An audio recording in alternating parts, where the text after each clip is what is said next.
morning. Good Good morning. morning. Good morning, all. It's wonderful to see everyone.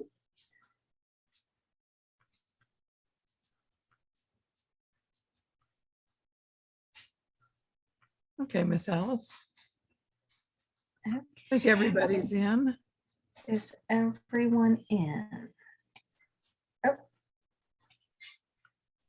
Well, they'll keep joining, but I think you can go ahead and get started. Okay, let's. Well, good morning, everyone, and welcome to day 2 of our Talk Annual Summit. We are thrilled to have some of you back. Thank you for joining us again if you were with us yesterday. Just a second, here we are. If you were unable to join us yesterday, we certainly did miss you, but we hope that you'll be able to go back and view the recording, which will be available to all that registered for the summit. And we'll have more details about that a little bit later today. My name is Alice Kirk, and hold on. Apologies. My name is Alice Kirk, and I am an Extension Child Health Specialist with Texas A&M AgriLife Extension. And I am also the chair for Texas Action for Healthy Kids. And I will be joined today by Ms. Michelle Smith, our state coordinator for Action for Healthy Kids, as well as a number of our steering committee members who will be joining us today as supporting in a variety of supporting roles, from moderating to serving on panels to assisting in a number of ways. So thank you everyone for joining us this morning. Before we get started, Michelle, if we can go to the next slide.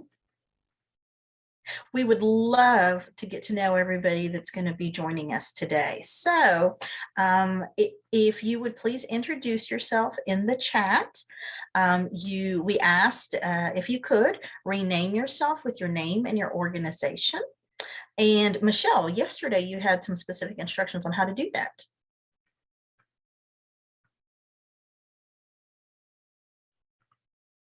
I don't think I did it yesterday either. I was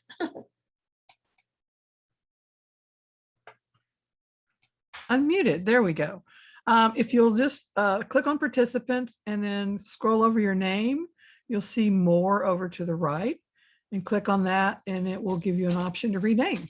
And it's only for this. It will go back to whatever you had previously after this session's over and we close it out. So you're not putting anything in there permanently. But yeah, it's really nice for us to everybody to know where you're from and who you're representing today. absolutely.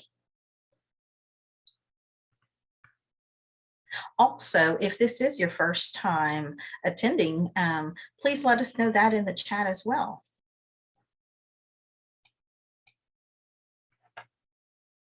Okay. All right, I want to jump into kind of kicking off the day with just a quick little bit of background about who we are with Action for Healthy Kids. We've got a mission to really convene and pull together families that are in schools in a kind of symbiotic partnership that's really aimed at improving the overall health and lifestyle choices of our children moving forward. We have been around since 2002, when Dr. David Satcher, in his role as Surgeon General, declared that we had an obesity epidemic. And so during that time, teams gathered to kind of strategize on how we could best impact the health of our kids. And certainly knowing that our kids spend a majority of their time in schools, it certainly made perfect sense that we begin looking at how to strengthen that relationship, that partnership between schools and families, and our youth. And so that's really where we are today. We're really working, and that's kind of the goal of today's summit as well, is going to be to just convene and pull together all of these wonderful ideas, all for the betterment of our children and our future. Next slide. As I noted a few minutes ago, we are certainly blessed here in Texas to have a very robust talk steering committee.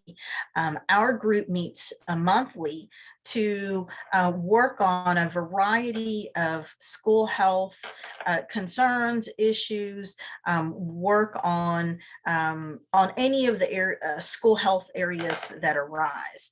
And so what you see here on the screen is our steering committee group.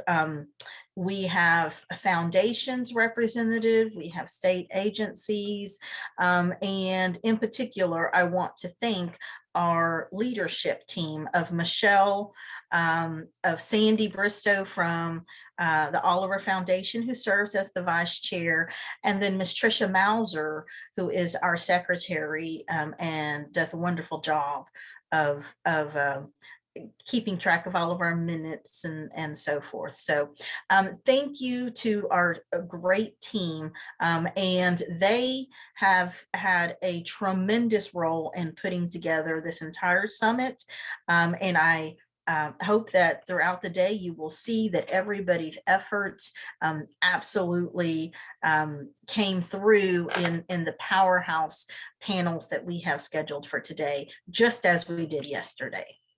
Okay, next slide. During this past year of 2021, just like everyone, we have continued charging through on the quote other side of this pandemic. During the year, we were busy awarding grants, both at the school level and the district level. Our membership continued to grow to over 4,000 statewide, and the SHAC network in particular began to really formalize and take shape.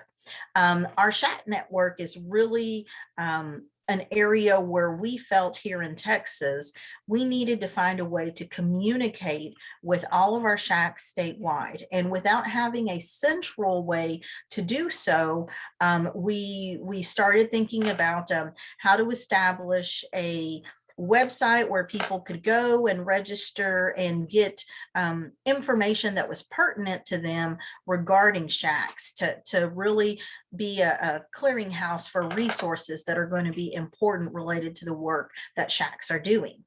So we're almost there. We have a website that is scheduled to launch a little bit later this month. And as soon as it does launch, we will certainly be communicating out through a number of channels, including all of the attendees that are part of this conference. In addition to that, as a part of our SHAC networking group and the SHAC subcommittee, you see before you a couple of sample one-pagers that we've also been working on to support with marketing and educating not only policymakers, but school officials, parents, and just kind of throughout the gamut of those that might be involved with school health. And so those resources will also be available along with many more on the SHAC Network website. And then lastly, we have been very busy hosting a variety of webinars, and I'm not going to read them to you. You can see here, but we've really had an expansive number of topics that were utilized during the past year as well. Next slide.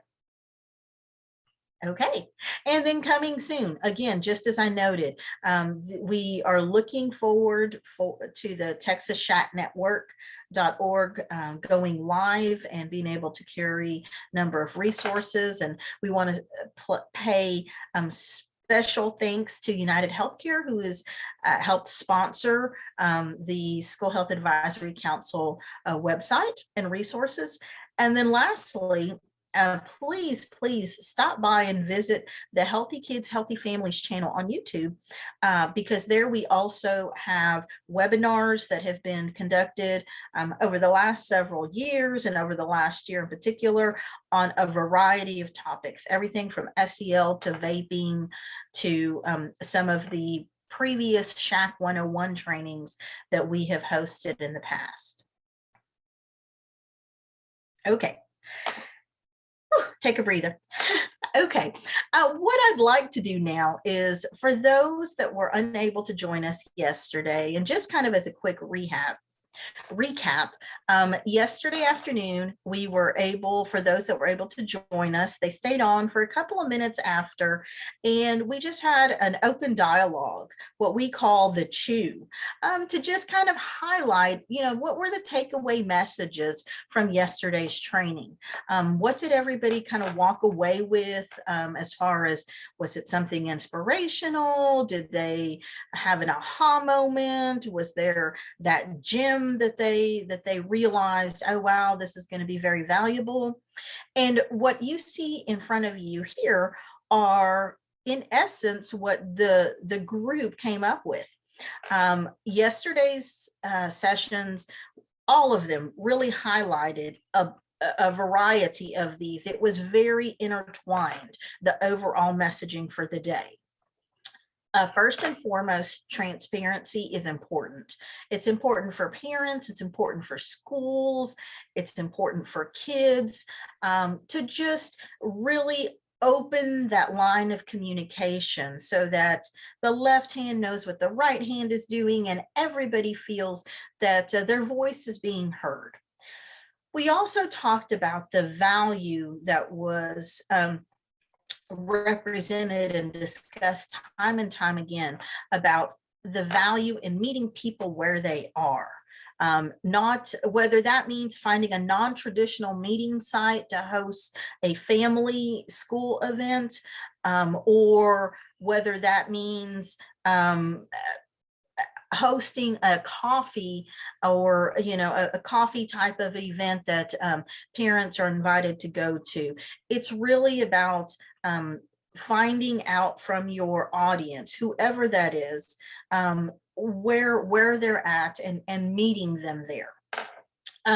Using that led into the discussion of, there's so many different ways that we can communicate, and branching out and finding all of those methods of communication are valuable, whether it's a written word, it's social media, or in a pictorial format, or oftentimes just taking a few minutes to chit chat. One of our speakers yesterday in the panel talked about one of the best things they do is just kind of taking time to stop and chit chat with a parent, or with a school official, so that they begin to see one another as people, and not just the hats or the roles that people wear on a daily basis as a school administrator, or as a parent, or as a teacher.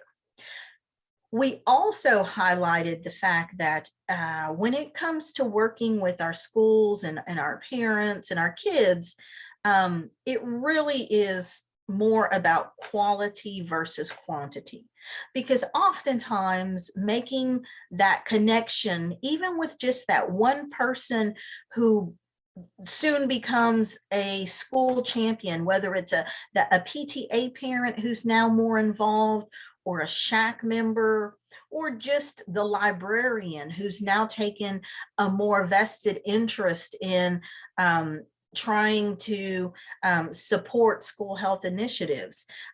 It behooves us to absolutely try to find those key players, and even though the numbers may be small at first, finding that quality person, finding the person who's going to give their all, is really important.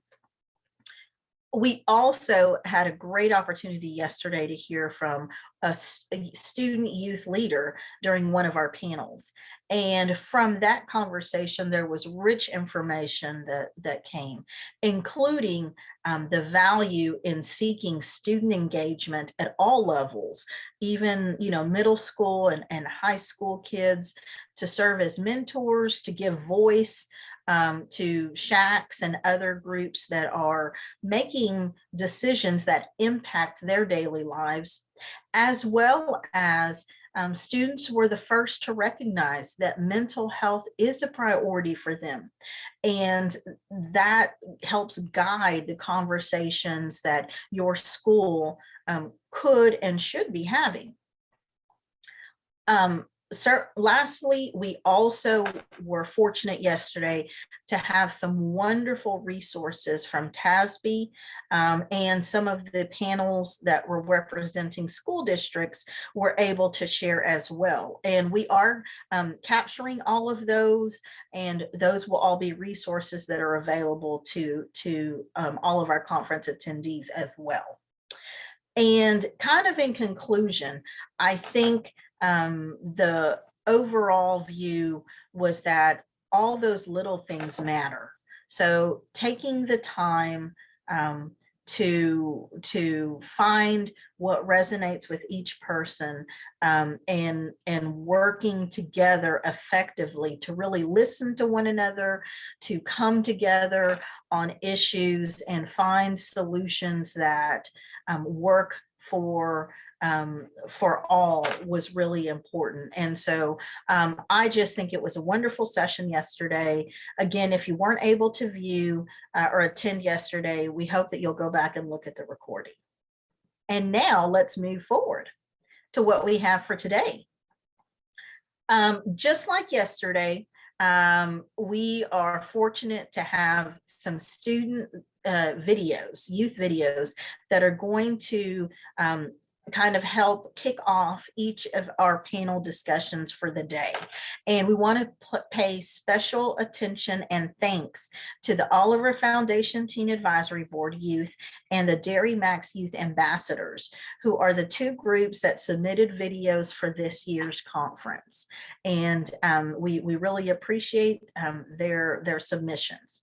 So without further ado, we're going to kick off our first video session where we prompted kids to ask a little bit about mental health and what their thoughts were on school supporting mental health.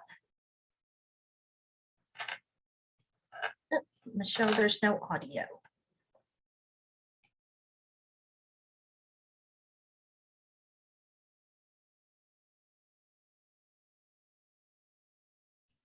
Sorry, I have to unmute myself for these to play. There we go. To me, mental health refers to emotional, mental, and social well-being. WAY supports mental health by conducting various social emotional lessons to educate students on how to prioritize mental health. To me, being mentally healthy means that I am constantly checking in with myself and reflecting on how I feel. And it means caring for myself and validating all my feelings instead of trying to push them away. My school helps promote this by keeping an open dialogue between students and teachers so that we can give feedback to each other. So what does being healthy mentally mean?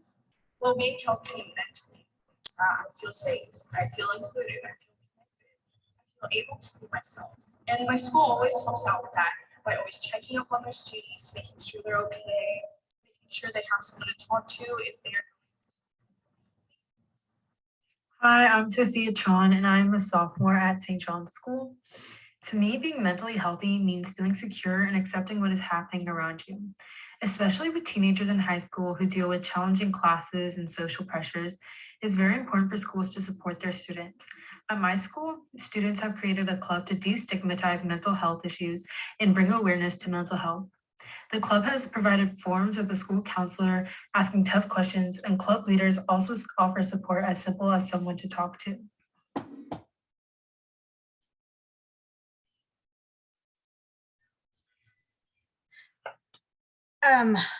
powerful videos to hear the student youth perspective. And we thought these were great examples to kind of kick off our morning session on connecting social emotional learning through both physical activity and nutrition. And I want to introduce Miss Brandy Bolin.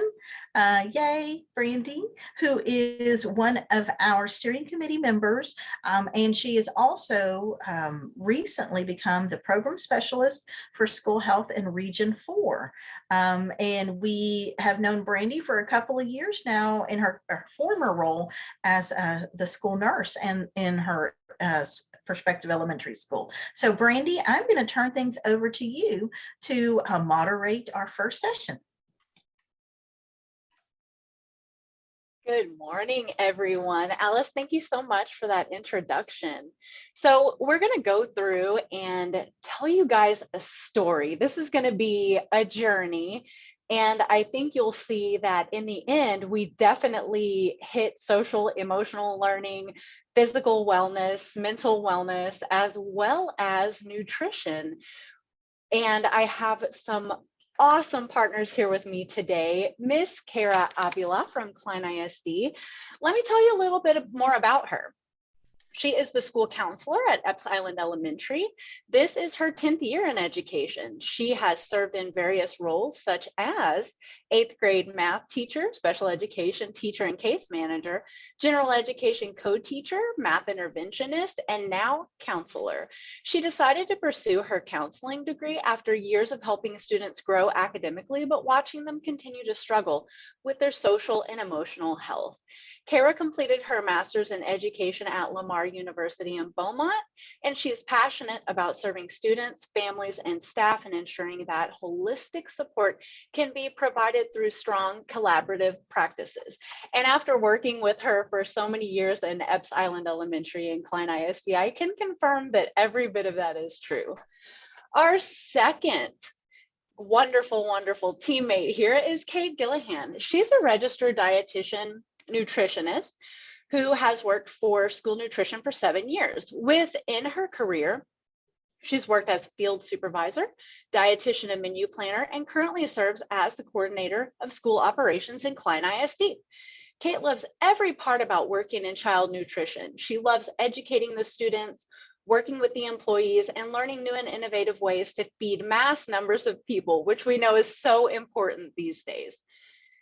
She attended Texas A&M University for her bachelor's degree and Sam Houston State University for her master's degree and dietetic internship. In her spare time, you can find Kate working out, reading, or spending time with her family. We definitely have a great team here. So Michelle, could you launch our first polling question?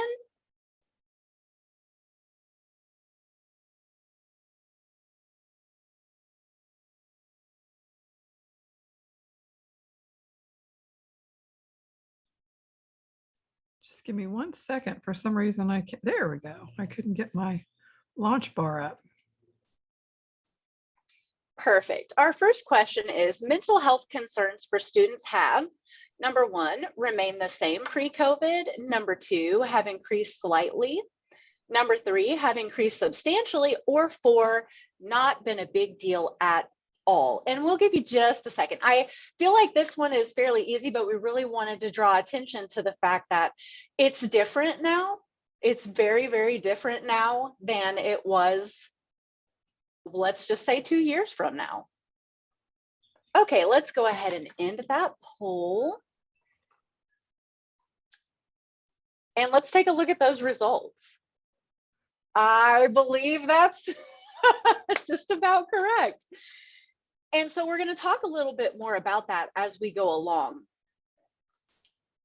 But first, let's introduce Kara once again. Go ahead and take it away. All right, good morning, everyone. I am super excited to be joining you today. And that polling question, like Brandy said, was really just to get our minds going and thinking about mental health. It was great to watch those introduction videos by those students talking about what mental health means to them. And so when we thought about our why for our Tiger Wellness Camp and how to integrate physical health and mental health, well, we looked at a couple of, data points, besides even just seeing our students and their needs as we were entering COVID and while we were progressing. So if we can go to the next slide, please. So if we see the first quote, you can go ahead and click one more time, please. It says, like physical health, positive mental health promotes success in life. And as defined by the CDC, mental health includes our emotional, psychological, and social well-being. It affects how we think, how we feel, how we act, and it also helps to determine how we handle stress, how we relate to others, and how we make healthy choices. Okay, you can click once more. So many children and students struggle with mental health challenges that impact their full access to and participation in learning. So these challenges are often misunderstood and they can lead to behaviors that are inconsistent with school or program expectations. These can be students that act out, students that have behavior concerns. And we know that with COVID-19, the global pandemic intensified these challenges. It accelerated the need to provide school-based mental health support and leverage our accumulated knowledge about how to provide nurturing educational environments to meet the needs of our nation's youth. Okay, next slide, please. So if we look at some of this data from the Gallup poll, the Gallup panel polling of parents of school-age children conducted via the web in May of 2020. So this was just a few months into our pandemic. It was nearly 3 in 10, or almost 30%, said their child is already experiencing harm to their emotional or mental health because of social distancing and closures. Okay, some of us, even as adults, can relate to that, right? The fact that we couldn't be near loved ones, we couldn't have that frequent, communication with those who we truly cared about, really took a toll. Okay, so we look at our next quote. Emergency department visits related to mental health increased 24%. Okay, now look at this age group from 5 to 11 years old. Okay, and 31% for 12 to 17-year-olds between January and October of 2020. So that is a significant increase, not just a couple of points, but very significant. Okay, and our last data point, in a survey conducted in April and May of 2020, 1 in 4 youth ages 13 through 19 reported an increase in sleep loss due to worry, feeling unhappy, depressed, feeling constantly under strain, and loss of confidence in themselves. Okay. And so we see that these data points really point to the emotional, health needs of so many of our children who previously, if we look at data points before COVID, it was present. It wasn't like it wasn't existing, but COVID definitely intensified it. And so we know now that this is an area definitely where we need to tackle.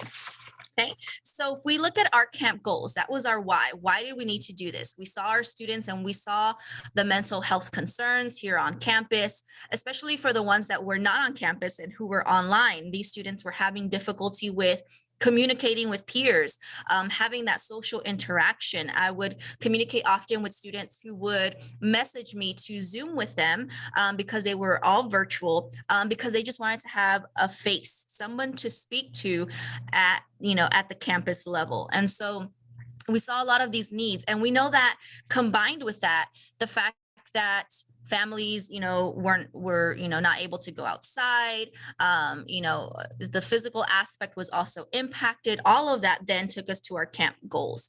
And so if we look at the next slide, it talks about the health and wellness, different frameworks. But here we have CASTLE. So if you look at the first one, it's the social and emotional learning, and it's 5 competencies. And so these competencies basically lay a foundation to foster the knowledge, the skills, and the attitudes of emotional competence, okay? And it helps students to grow and to learn.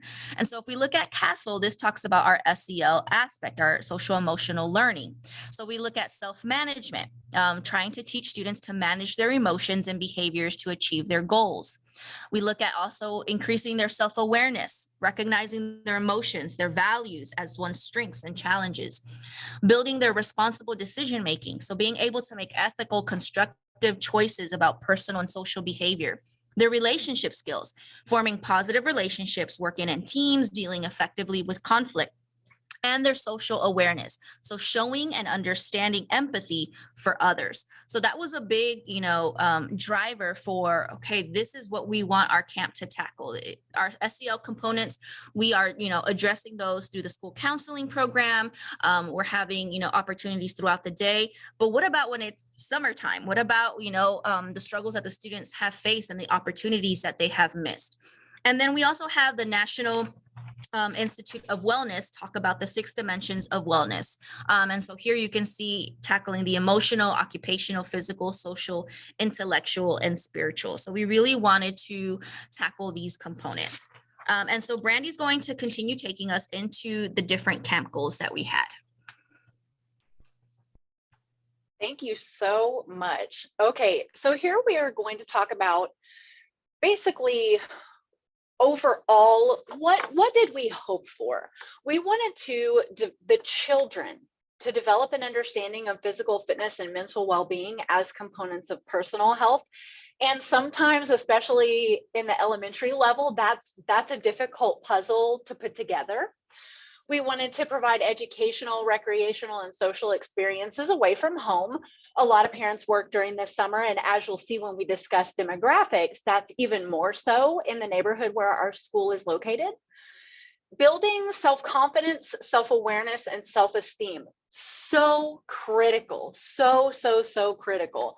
And then we wanted to provide opportunities to meet socially, interact with, and learn to get along with others, which is a challenge in and of itself, but by working on this during the summer, we also help out the school year. Next slide, please. We were hoping to provide opportunities for children to develop the ability to make good choices, formulate independent decisions, and take responsibility for their actions. We did a lot of work in different settings on this subject, as you'll see.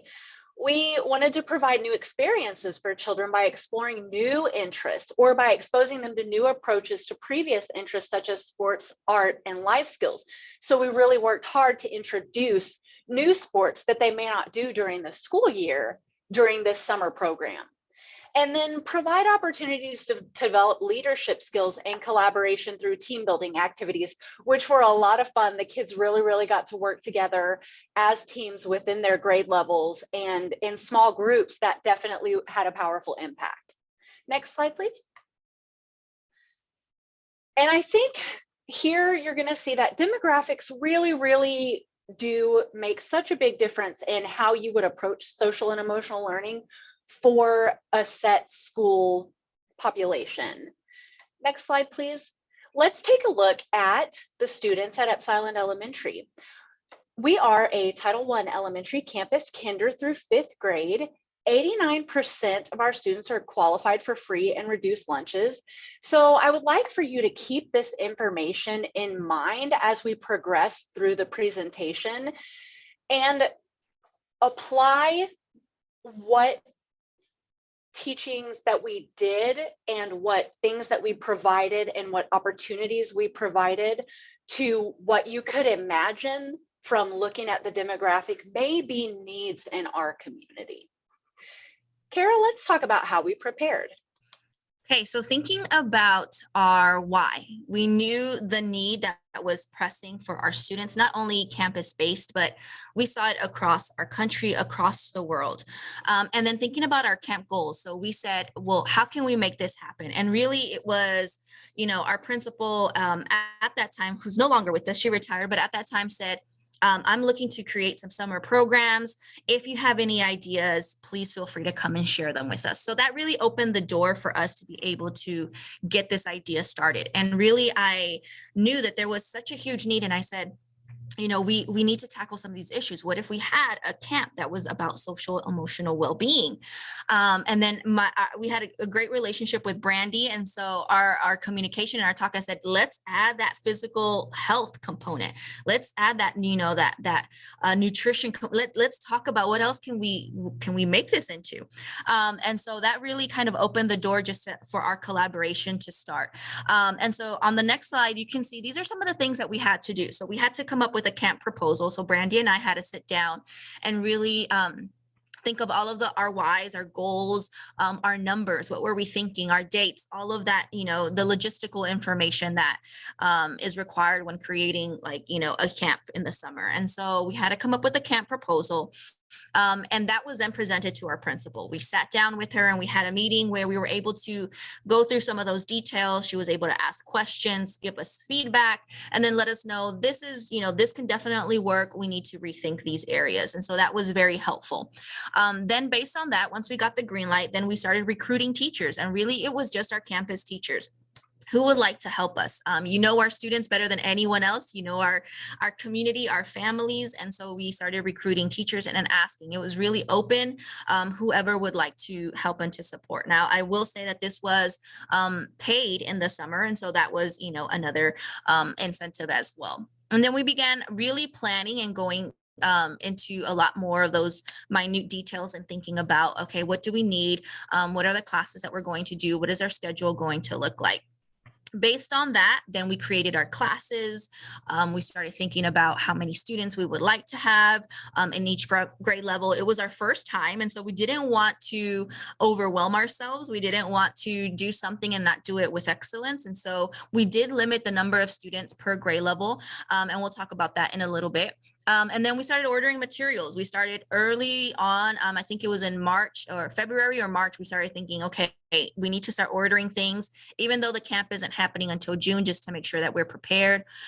We started handing out permission forms to parents about a month before school let out and let them know about our program. We started doing a lot of promotion, making sure that we received that back.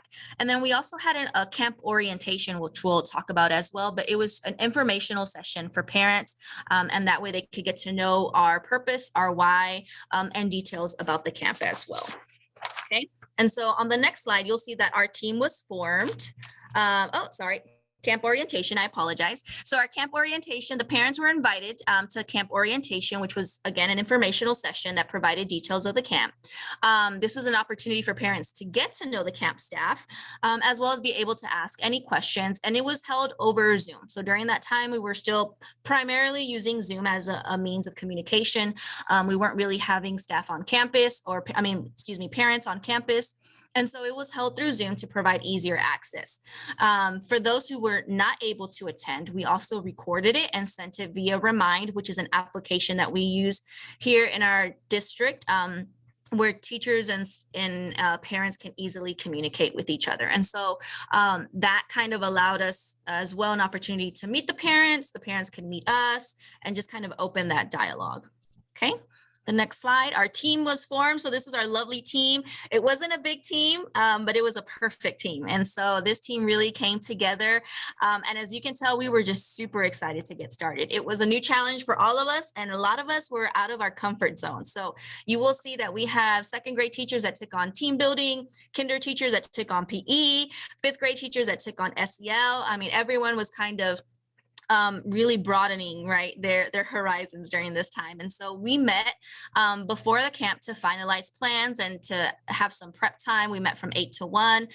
It wasn't a long time, but it also provided teachers an opportunity to finalize their lessons, to prepare their materials, and for us just to collaborate together and kind of, gain a little bit of insight from each other. Okay. So on the next one, Brandy's going to talk about our schedule.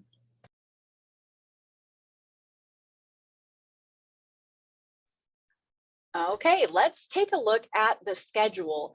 Knowing that school ends the very beginning of June, we decided to give ourselves some time to get planning done, preparations done, the kids to have a week of vacation to kind of play around, and then bring them back in the week of June 14th through June 17th. We chose Monday through Thursday because during the summer hours and admin presence on campus does not include Fridays. And so knowing that you need definitely administrative support on campus, we decided to go Monday through Thursday. We wanted to do 8 to 1 because we wanted to also hit that often not talked about but desperate need for food during the summer. So it was really important to us to make sure that we had them there for breakfast and lunch. And so that wrapped in our unbelievable Klein ISD Food Services Department. Kate, let's talk about meals. Sure, next slide. Thank you. So we were able to provide breakfast and lunch to the students. We were able to do it free for Epps Island. Now, because of COVID last year, we were able to provide all of our summer meals for free. We just did it through SSO, which is Seamless Summer Option, just extends our normal meal pattern and regulations into the summer. Now, Epps does qualify for SSO in a normal year, but we were able to do it for all schools last year that did some kind of a summer school program. So we did provide breakfast to them, very simple for us in the summer. We did a cereal every day and then offered them some kind of hot entree. So they have 2 options at breakfast. And then lunch, we do a hot lunch for everyone, 1 option, but it's always their favorite kind of thing. So burgers, pizza, chicken nuggets, that kind of stuff. It was communal. It wasn't a huge group for us to serve in our line. So we were able to get everybody to come in all at once, and the staff and students all ate lunch together. Staff is able to eat with us if they would like to. And then we do provide our menus to the parents and families through our online portal. And we do post it also at the school. So that's what we did for breakfast and lunch. And it worked out beautifully. I cannot even tell you. You can see here looking at the schedule, we have the 8 a.m. to 8:30 time frame where we genuinely took it very seriously that all staff sat and ate breakfast with all the students. And it was such a wonderful time to actually connect with the kids, to hear from them, to talk to each other about how was the day before and how do we think tomorrow will go and today will go. And then you can see their lunch is the same, 11:30 to 12. We all came back together to meet in the cafeteria and eat together before we moved on to our next sessions. What you're looking at here is the K1 and 2 schedule. We had them on a rotation of similar classes, and 3, 4, and 5 had a separate master schedule with the same topics discussed, but quite different and grade and age appropriate.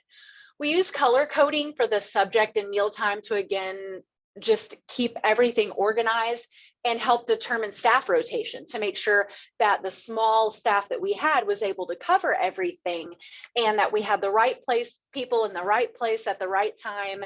And it worked out really, really well. There was a lot to it and a lot of talk and a lot of negotiation, but I think it worked out just fine. Kara, what classes were offered?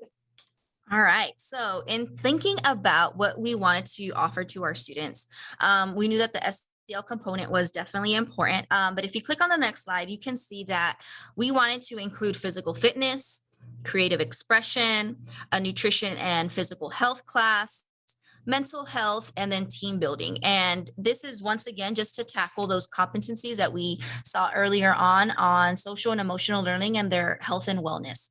And so all of these really tackle self-awareness, responsible decision-making, relationship skills, social awareness, self-management. And so if you go to the next slide, we're going to start talking a little bit more about each of these classes and give you a little bit more detail. And so first up is Kate with nutrition. Thank you. So for the nutrition class, I knew that I had 2 days to talk about nutrition. And I also knew that they were going to be doing really fun things in all the other classes, physical activity, creative expression. Those are going to be really fun and interactive and interesting. And nutrition, I didn't want it to be too boring for them. So I knew I wanted to talk to them about some kind of a topic that was pretty simple, but also interesting and informative for them. And I also wanted it to span the age groups, but I could adjust it then for kindergarten, first grade, second grade kids, and then make it a little more complex for our K through 5, or I mean our 3 through 5 kids. I also wanted to make sure that they had activities in there because, like I said, the other classes were going to be really fun. And so I wanted them to have some fun in my class too. And then for my second day, I did a kitchen tour. So I'll get into all that in a little bit. But for my nutrition education, the topic that I selected was food groups, really basic information, but all kids can learn from it. And they're all going to know maybe a little bit, but they can always know more. So pretty much what I did was went through all the different food groups. And then in order to make my information interesting, I included fun facts for them within those food groups. And then at the end, we talked about my plates. If you go to the next slide, you can see kind of what I used for my nutrition, for my food groups. So this is just from the USDA website. They have a lesson on food groups. So I just went there and I kind of pieced my lesson together based off of their lesson. So I printed out all these pictures of the 5 different food groups. We went over what a food group is and why it's important for our body. And then I kind of asked them, what foods do you think fit into this food group? And we talked about all the different foods that fit into that group. And if they were paying attention, they could look at the picture and see examples of what those foods are that fit in, but they can also, think about it and come up with some other ideas of things that fit into the food group. And then, like I said, I gave them fun facts that went along with it. So we talked about dairy, let's say, and why dairy was important and all the foods that fit into that group. And then as a fun fact, I had them, okay, picture when you're in the grocery store and you're looking at the dairy section, eggs are right next to it. Do you think that eggs fit into the dairy group? And they gave their answers. I said, well, actually, eggs don't fit into the dairy group. Eggs come from a chicken and dairy has to come from a mammal. And so that was like a fun fact for the dairy group. Or for the protein one, I said, did you know that some bugs and insects like mealworms actually have more protein in them than some of the foods that we normally eat? So if you want to get a bunch of protein, eat more bugs or something gross that they can share with their friends. So just fun little random facts that we did with them. And if you go to the next slide, I can show you, this is my lesson from my plate that I did. So again, really basic, just showed them my plate and incorporates the same little food group pictures that we talked about already. But pretty much basic said half your plate should be fruits and veggies. It can be 2 fruits, it can be 2 veggies, or it can be a fruit and a veggie. And then also incorporate those other food groups into your plate. And then use that to tell them also, when you get your lunch today, look at what you have on your lunch tray and see what we offer and how it compares to the My Plate. And it should line up pretty well.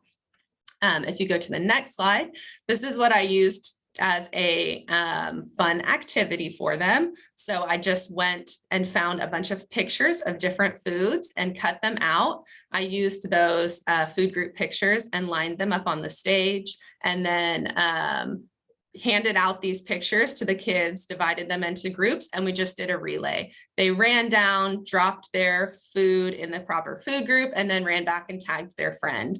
At the end, we went through all the different foods that were dropped in food groups and just said, okay, chicken legs, that does belong in protein. Cottage cheese, this one is in the milk section or whatever. If there was a food that was in the wrong food group, no judgment. We just took it to the new one. Nobody knew who had what food or if it was in the wrong food group or anything like that. So we just went through that and they loved it. If you go to the next slide, I have push the button one more time.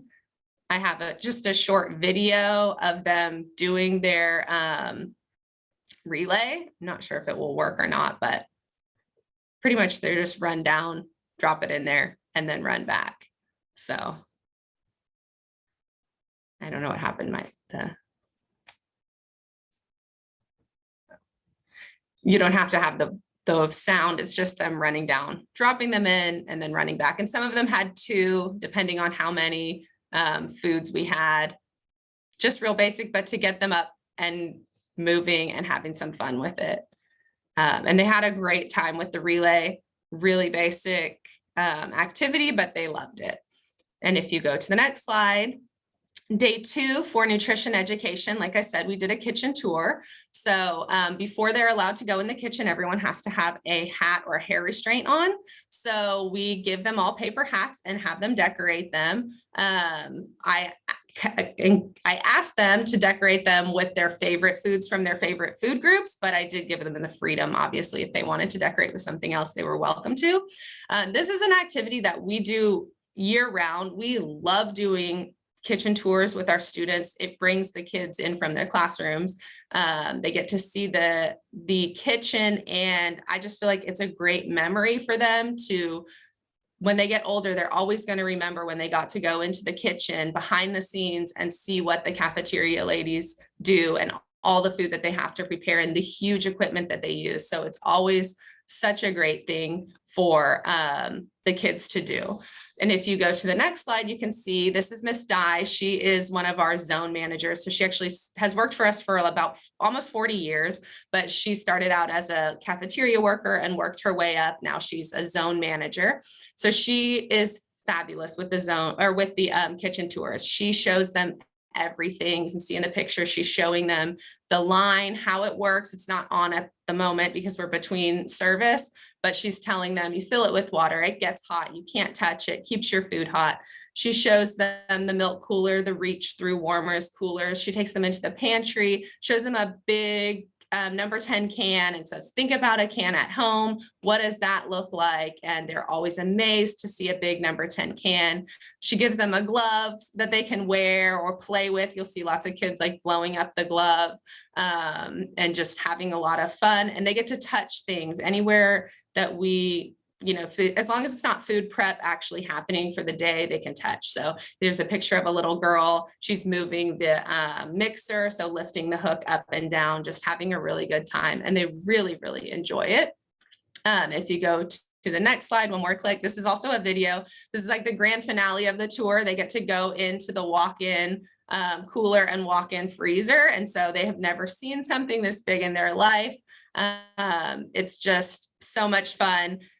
If we can watch the video, we can. We don't need the sound either because it's just a lot of screaming.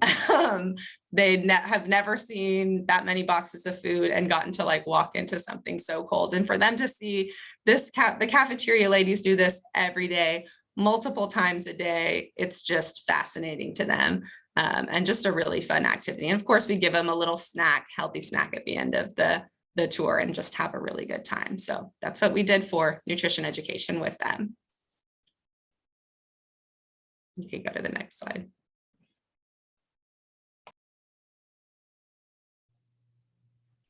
All right, so then now we have a poll question. Do physical health, self-care, and CPR translate to SEL? So I want you guys to think about that. I don't know if we have that for through Zoom. There you go. Go ahead and choose your answer. Yes, no, or I'm not so sure. So just thinking about everything that we have spoken about. Then we can go ahead and close it and see our results. There you go. Okay, so 92% of you said yes. We have a 4% that said no, 4% that said I'm not sure. Hopefully by the end of today's presentation, we have 100% that really feel that all of these are interconnected, okay? And so when we look at that, we can reflect on our demographic of our school. We can talk about self-managing for our students, managing their emotions and behaviors. And so thinking about how physical health, when students are lacking in food, when they're lacking in basic resources, how does that affect their mental health? CPR, how does CPR translate into SEL? We'll talk about that as well. So hopefully by the end of today, you'll see that they are very interrelated, okay? So in the next one, Brandy's going to talk to us about physical health.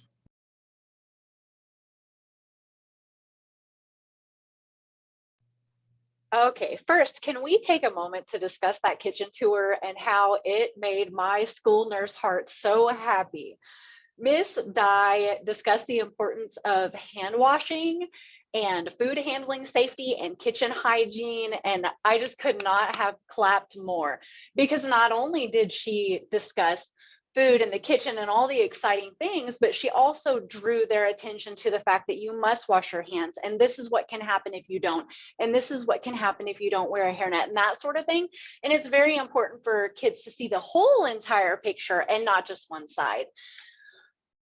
Also, let's think back to that model that we just took a look at. Reflect back on the demographic at our school, and let's think for a moment. Self-management, just one example. Managing emotions and behaviors to achieve one's goal. What kind of emotions might come up when a child finds a loved one home alone unconscious? How terrifying would that be? How afraid would you be if you didn't know what to do or how to handle that? What kind of trauma would that lead to in your future? So how do we manage these emotions? We practice, we prepare, we build confidence. And as you'll see, that's exactly what we set out to do here by number one, practicing and preparing, but also working on learning how to manage those emotions and how to handle yourself in a crisis. And so next slide, please. On the next slide, you'll see this is one of our 4th grade students using a real mannequin and a real AED. And I was working with him on really accurate CPR. We also talked about basic first aid, hygiene, sun safety. It's really important here to note the collaboration, because there weren't 2 nurses, there was only 1. And the wonderful teacher, and like I said, we got out of our comfort zones in a manner that I could not even tell you. I had a kindergarten teacher as my counterpart. I took the 3rd through 5th grade students, and she took kinder 1st and 2nd. We had to differentiate, how do you teach CPR, basic first aid, hygiene, sun safety to kinder 1st and 2nd graders as compared to 3rd, 4th, and 5th graders. Next slide, please. And this is more just for fun for you guys to see an activity that we completed and to think about how it would work for kinder through 5th grade all.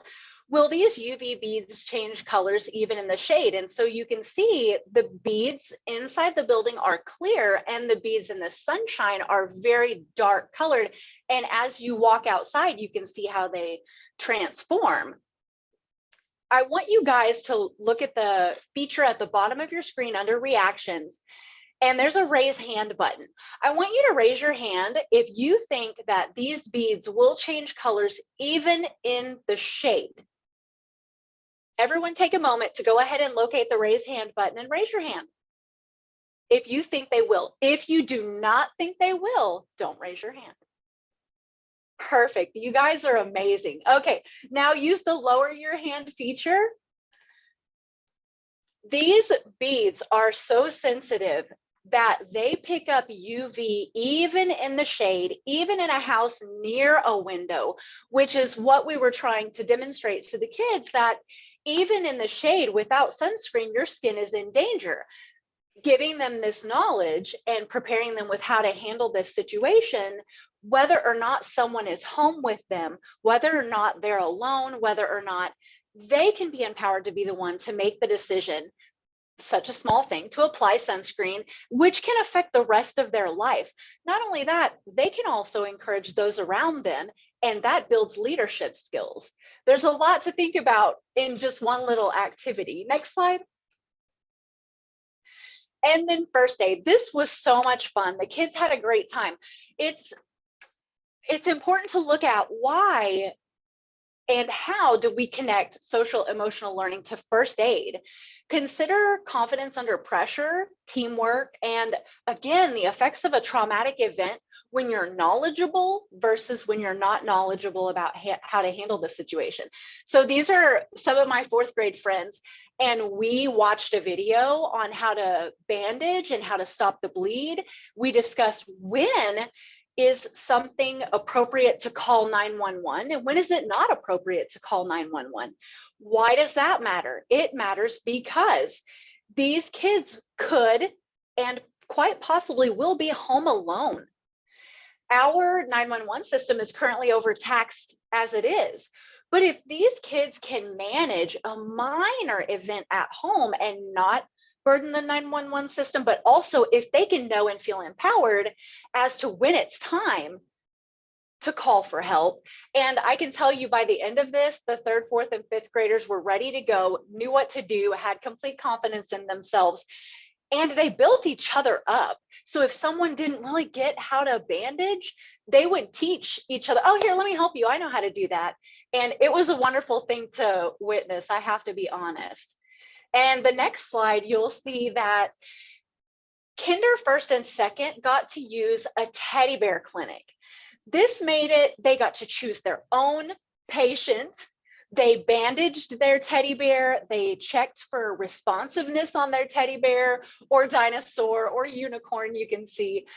It really, really, even though it's hard to imagine a 5 or 6-year-old having to be put in a situation like that, it is quite possible that in their lifetime, they're going to witness something and be able to make such a huge difference. We even shared with them a 911 call where a 4-year-old called and saved their mother's life. And things like this are so important for social emotional learning. Next slide, please. Now, physical fitness. We did 4 days of different activities, including yoga, Zumba, dance, and free play. And why is the school nurse speaking to you about physical fitness classes? Let's talk about that. When we were trying to fill the spots, we didn't have a PE teacher available to come and teach during the summertime. And so we looked around the school and thought, who would be so fun to teach PE for us? And we reached out to another kindergarten teacher who we thought would be so energetic and so fun. And sure enough, she hopped right into that position. And we had already told her we thought it was really important to venture into things like yoga, for example, and Zumba we don't do during the normal school year. And we really, really wanted to, especially with yoga, hit that, the mindfulness, the peaceful, calming techniques, quiet, that sort of thing. And it was really tricky, we learned, because managing a large group of students when you're not used to doing that in an active environment and actively teaching can be quite the challenge. Next slide, please. And as you see here, we did everything from warm up, cool down, stretching, mindfulness, movement prep. And I think in the end, because all of the staff who was assigned to that grade level stayed with the kids, it ended up being another way. We got to dance together. We got to laugh together. We got to try yoga poses together. And it was not only healthy for the students, but it was so healthy for the staff and that bonding relationship. And I'm not sure if we mentioned, we originally only opened the camp to 60 of our 635 students at that time. And so it was pretty impressive that they were able to get in, first of all, but second, that we had the time to spend, to devote to bonding with them. It was an amazing opportunity. Kara, why don't you tell us about the mental health classes? All right, so along with the other amazing classes that you've heard about, we did want to make sure that we talked about mental health. And so these would be like your social emotional learning classes. And so as the ladies have spoken, we broke up our different age groups, kinder through second grade students, and then third through fifth grade students. So I was in charge of kinder through second, which was amazing. And it was so much fun. And in the third through fifth as well, we had a fifth grade teacher who came in and supported them. And students had daily emotional check-ins to let us know how they were feeling. They had lessons focused on identifying emotions, self-regulation, on coping skills, on empathy. And these really hit those, social emotional learning competencies that we've been talking about. And so them being able to self-manage their emotions, having good relationship skills, having self-awareness as well. And so if you go to the next slide, you can see these are some of our kiddos, and they were working on an image there on how their body feels whenever they're angry, whenever they're upset. And so we went through a variety of emotions. How does your body feel whenever you're angry, whenever you're happy, whenever you're sad? And so kids would go in and color and talk about how sometimes if they're nervous or scared, they might have a stomach ache. They might have a headache. They might feel nauseous, or when they're angry, they would talk about how they would feel it in their fists, right? Or their jaws would clench. And so it was really good for them to identify for themselves how their body would react to their own emotions. You can go to the next slide. Then you can also see, we talked about we created a cool down book, which was really great. And it talked about identifying those emotions, but also your coping skills.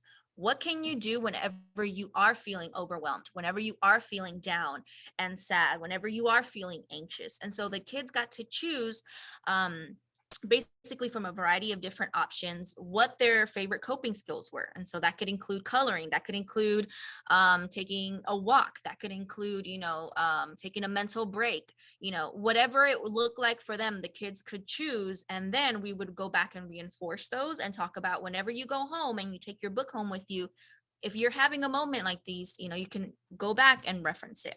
We also talked about relationships, things that were kind, unkind. We had an activity where we did bucket filling as well. And that just means, us really recognizing the greatness and seeing the greatness in others, and empowering others, and being empathetic towards others. So these classes were amazing. I was so impressed, especially with our K-2 students, with their ability just to speak about how they were feeling and feeling comfortable, because we want to create this space. We want to remove the stigma of mental health illnesses, or, of issues or concerns, especially with our 3rd through 5th grade students, creating that opportunity for them to feel like I can talk about it, I can share my emotions, so that way they can build those skills for the future. Okay. And then our next class was our creative expression class. You can click on the next slide. And when we look at creative expression, we can see that art focuses on key SEL principles like observing, analyzing, understanding. You're having a lot of self-awareness. And so this is one of our amazing now 1st grade students. And this creative expression activity was where they had to do basically a self-portrait. And so they had to write their name.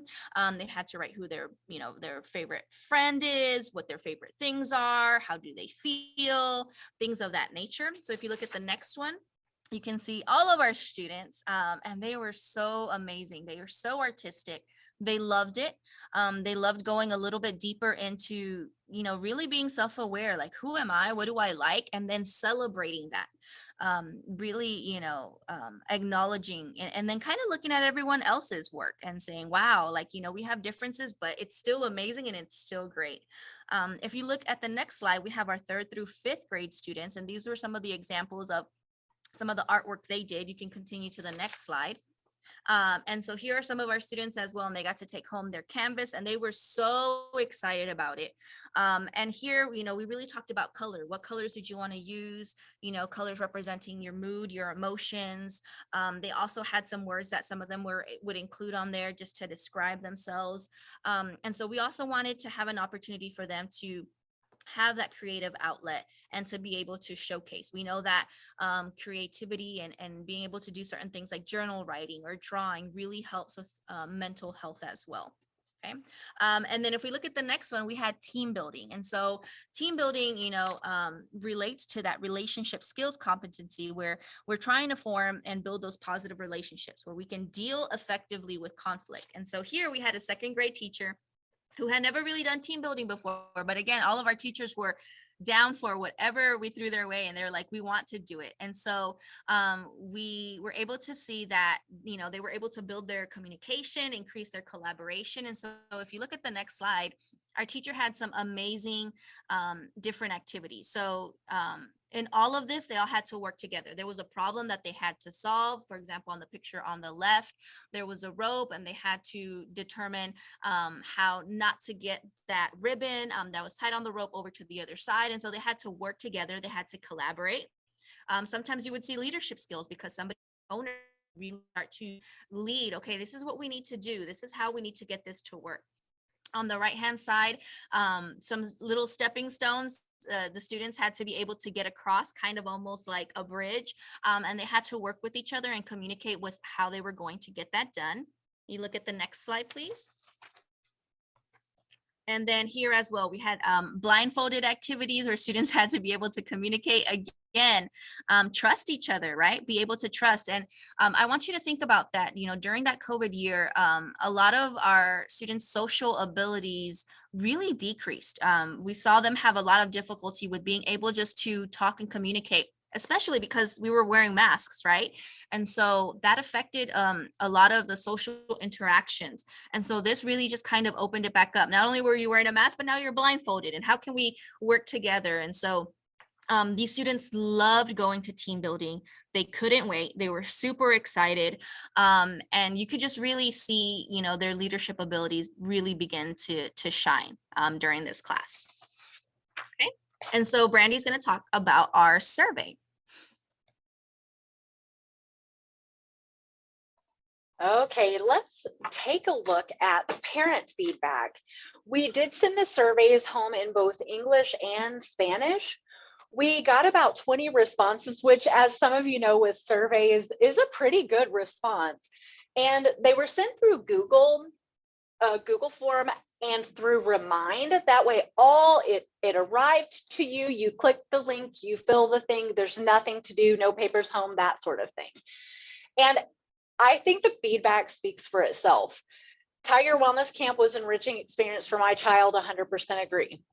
There's no better way than that. Communication regarding camp was effective, 100%. Camp orientation was helpful, 100%. Let's go to the next slide. Even the feedback here, registration process was easy. All agreed or strongly agreed. I would recommend the camp to another parent or consider for my child again. All agree or strongly agree. And my child enjoyed his or her experience in the camp 100%. There's just no way to describe the way it feels. And this is from kids who would go home and talk to their parents about how their day was and what was going on and what they learned that day. But if you'll advance to the next slide, unintended side effect. This is a teacher who was a 5th grade teacher. Kara, was it her first year? Yes. Was she a first year teacher? Yes. Mm-hmm. This was the end of her first year, COVID year. And you're asking me to teach something I have no idea. It is not my specialty. This is a quote she provided for us.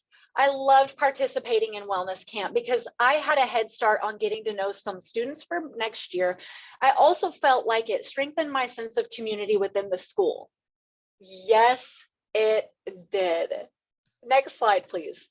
And if I could just add something really quickly, I think, you know, we also had some student surveys, and, you know, the students were so cute because we did it according to, you know, their abilities, and like emojis, like circle how you felt during the camp. And we had an overwhelming response of the kids were just so happy. They felt so connected. They felt like they could talk to anybody. And some additional comments from parents was that they thought that the camp was too short, like only 4 days. My kids, they thought it was perfect, but the kids thought it was too short. They wanted it to be longer. They wanted to have more opportunities. And so those are some things that, going into this slide about lessons learned, we you know, are thinking about this, you know, year on how to improve our camp and make it bigger and better than last year. Absolutely. Not only that, but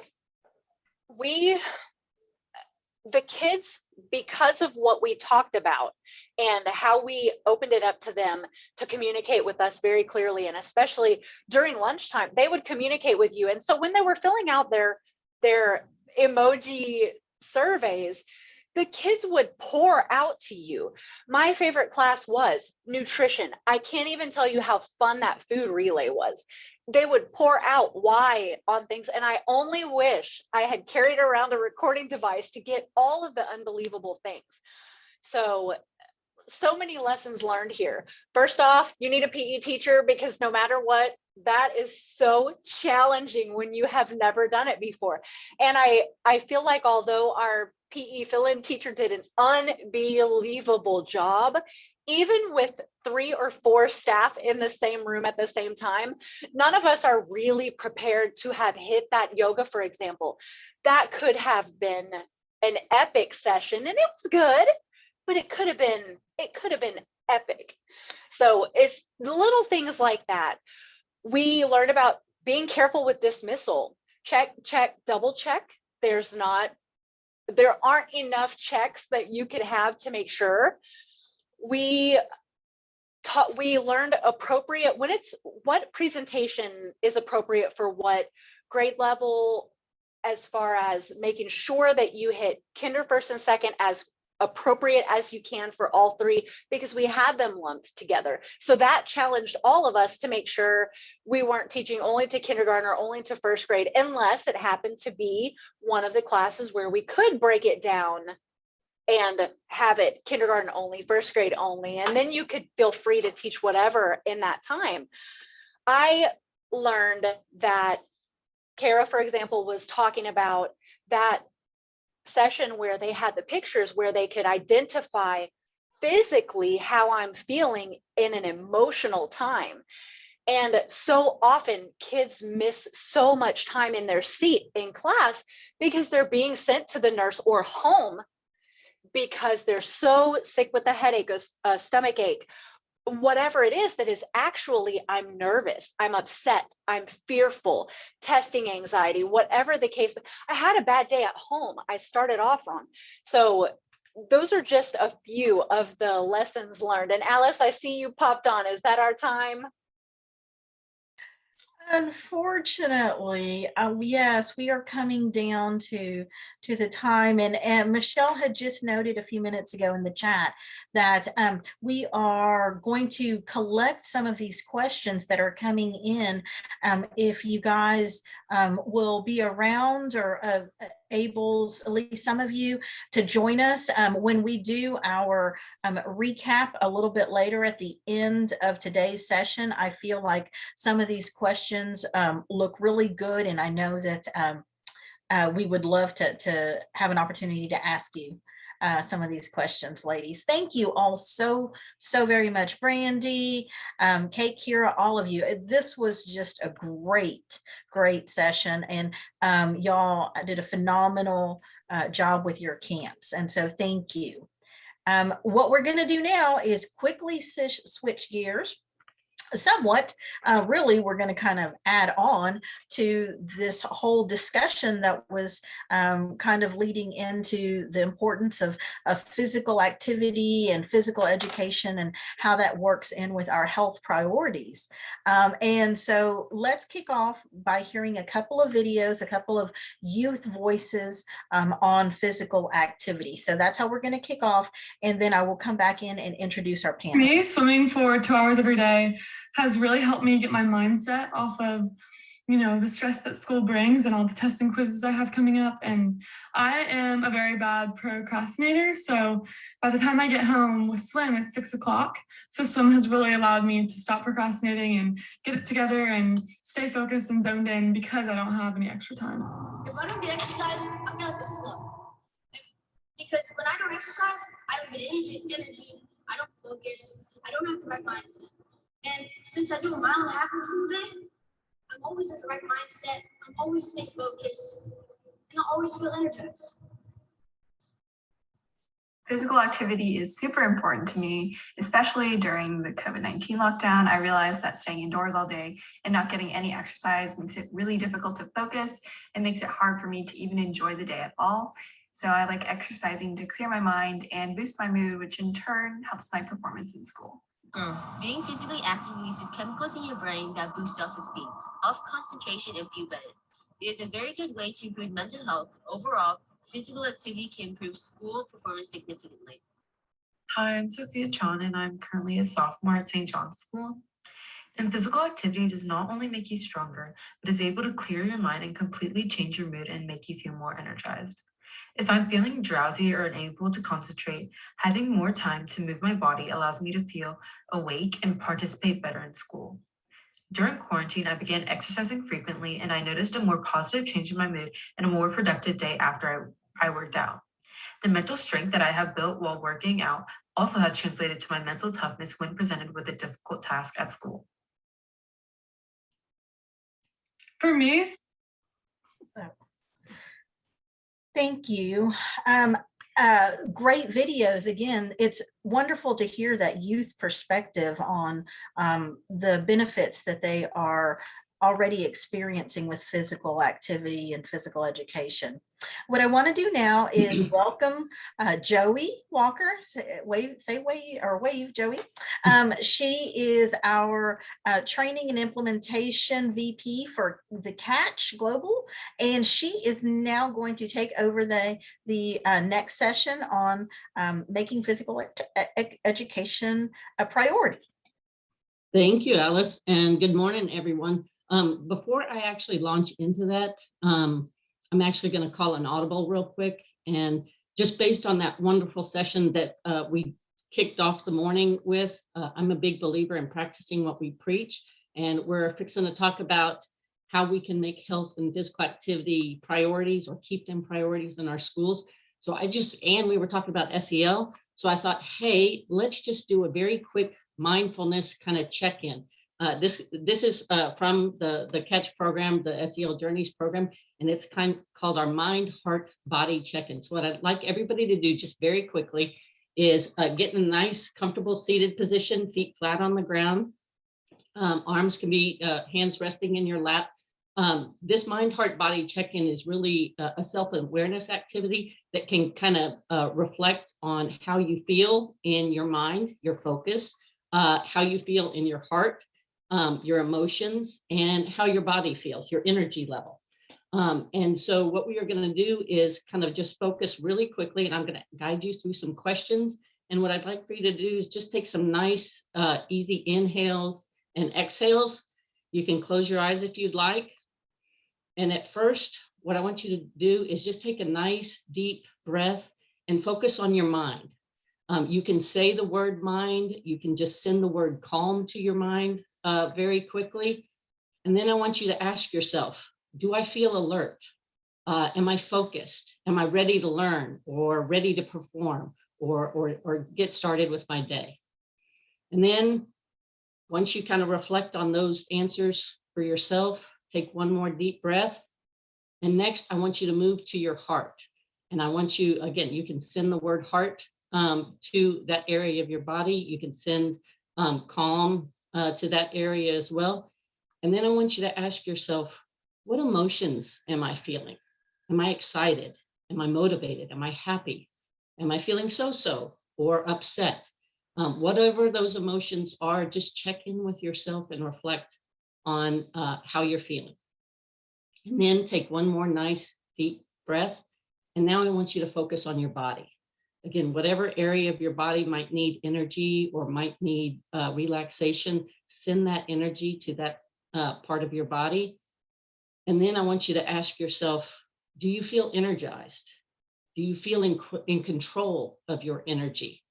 Have you eaten any go foods today? Are you prepared and ready for your day?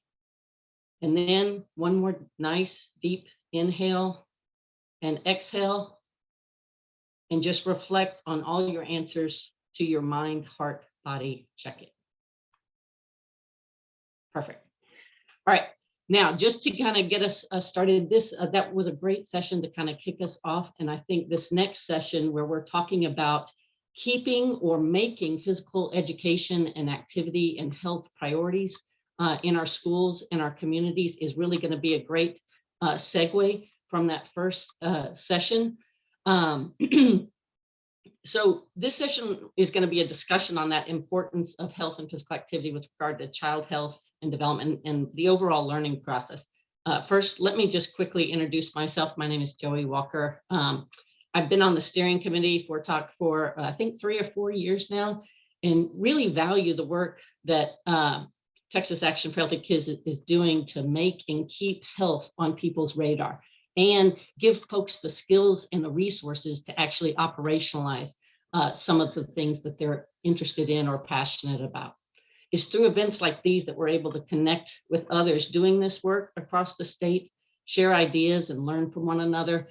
And this topic that we're fixing to discuss is near and dear to my heart because I work with the Catch program, which is all about helping schools, educators, and communities implement whole child health and wellness.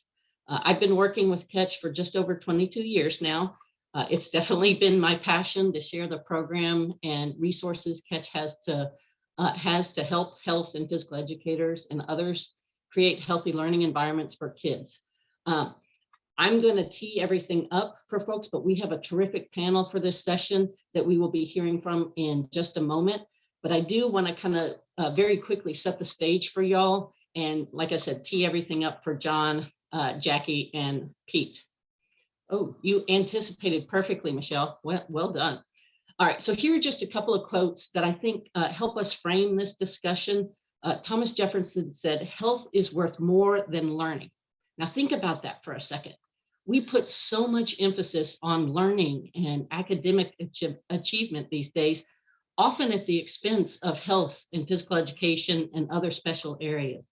And we lose sight of the fact that if we don't have healthy, productive students and ultimately citizens, all that knowledge and learning isn't going to amount to much. Next, we have John F. Kennedy, who is quoted as saying, intelligence and skills can only function at the peak of their capacity when the body is healthy and strong. Again, really making the point that we can give our kids all the knowledge and skills we want, but if they are not healthy, they're not going to be able to be productive citizens and actually put those knowledge and skills into action. And of course, we have the tenets of the whole child approach that highlight the importance of health. If you're not familiar with the whole child approach, the 5 basic tenets are healthy, safe, supported, engaged, and challenged. Those tenets are in order of importance. Kids first have to be healthy and safe before we can really hope to support and engage and ultimately challenge them in the learning process. Michelle, next. Okay, so now I realize I'm probably preaching to the choir a lot in this particular forum, so I'm not going to show a bunch of data here, but I do want to emphasize what I think we all know, which is healthy students are better learners. Now, I know many of us tout this, but I also want to highlight that something that we don't always focus on, which is the contrast or the converse of this. Academic achievement leads to a lifetime of benefits for health. And this comes directly from the CDC. So think about that for a second. If kids do better academically, they tend to be healthier in their adult life. So if healthy kids do better academically, and kids who have academic success are healthier adults, then it makes double sense, at least to me, that we prioritize health and wellness in our schools and as part of the learning process. All right, the last thing I'll mention before giving our panelists the floor is relevant to what we're continuing to navigate as far as the pandemic is concerned. Think about all the things folks have been focused on during the pandemic. Perfect, Michelle, thank you. Having a healthy immune system, practicing self-care, focusing and reinforcing SEL competencies. While health and physical education play significant roles in all of those things. If you are practicing healthy habits every day, you are going to have a healthy immune system that is better able to fight off illness. Eating healthy, being active are tremendous self-care practices. And of course, just like in the last session highlight, there are numerous opportunities to teach and reinforce SEL competencies through the topics of health and physical activity. Now, all this is to say that not only does it make sense to prioritize health and activity, it's actually going to help us and enhance what we do as educators and what we're charged with doing for our students and in our schools. Next. So now I'd like to just introduce you to our panel for this session. We have John Adams, the Director of Health, Wellness, and Physical Education in El Paso ISD. Jackie Caver, who is the physical education teacher from Harvey Turner Elementary in Pasadena ISD. And finally, Pete Silvius, who is the Director of Whole Child Initiatives in Seguin ISD. I'm going to turn it over to John first to kind of further introduce himself and give you more information about his efforts and program in El Paso. And then we'll go with each of our panelists. We'll share more information, and then we'll get to some questions. John? Okay. Oh, thank you, Joey. So just a little bit about our district. We're just under 50,000 students out in far west Texas. Have about 80 campuses, 8,000 employees. My department is a department of 3. We're really 4. Myself, I have 2 coordinators, and I have a department secretary. We're the 12th largest district in Texas. Just a couple of unique things about El Paso that I don't think people understand sometimes is that, so our district was actually started in 1883, and that's at a time where El Paso was still a wild west town. I mean, people think of Fort Worth, other parts of Texas as being the Wild West, but El Paso was right in the thick of that too, back in the 1800s. So, we're part of that. And then we're really unique in the sense that we're right in the corner of U.S.-Mexico border. So we're in the corner of 3 states and 2 countries. And we have, of course, Texas, and we have New Mexico to our north. We have Mexico and the state of Chihuahua to our south. And that makes us very unique because we really are wedged in there between, a lot of different cultures. And so that makes teaching our students and trying to address all those cultures at the same time, somewhat difficult, but it makes us very unique in that way too. So a little bit about our programs. Currently, our elementary school education programs, we have 45 minutes of physical education every day. That's a district requirement. Our middle schools have 225 minutes every 2 weeks. And the reason for that really is to accommodate those block schedules. So we do still have some middle schools that meet daily for physical education, but the ones that are block are 225 every 2 weeks. And then our high schools, of course, we have the 1 credit PE required by the state, but we also have the additional half credit of health required for graduation. That's a local requirement that we still maintain. And then as far as our curriculum, we support our own online, locally developed curriculum currently, and then that's obviously that's changing with the new TEKS, but we're going to continue to do that. But I want to talk about some of our special programs that we offer in our district. We started about 6 years ago offering some rotation, what we call rotation programs, and campuses request those, and then we rotate those programs to the campuses as they request them.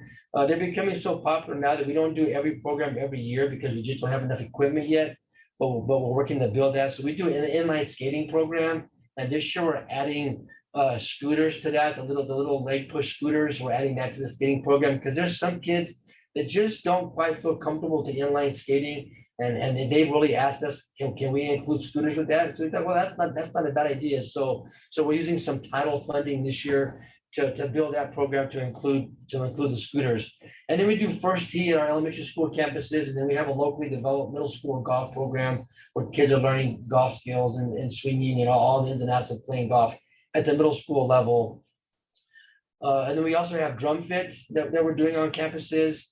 We also started last year a bicycle and pedestrian safety program, and we're using little bikes that actually teach kids how to ride bikes, and then also all the safety and bicycle laws and road laws that go along with that. We started that last year, and then this year we applied for a grant through the Texas Department of Parks, the Wildlife Department here in Texas, to expand that to mountain biking in the middle and high schools. Hopefully that comes through for us, and we're going to start building that program this year. And then we have the Archeries in School program.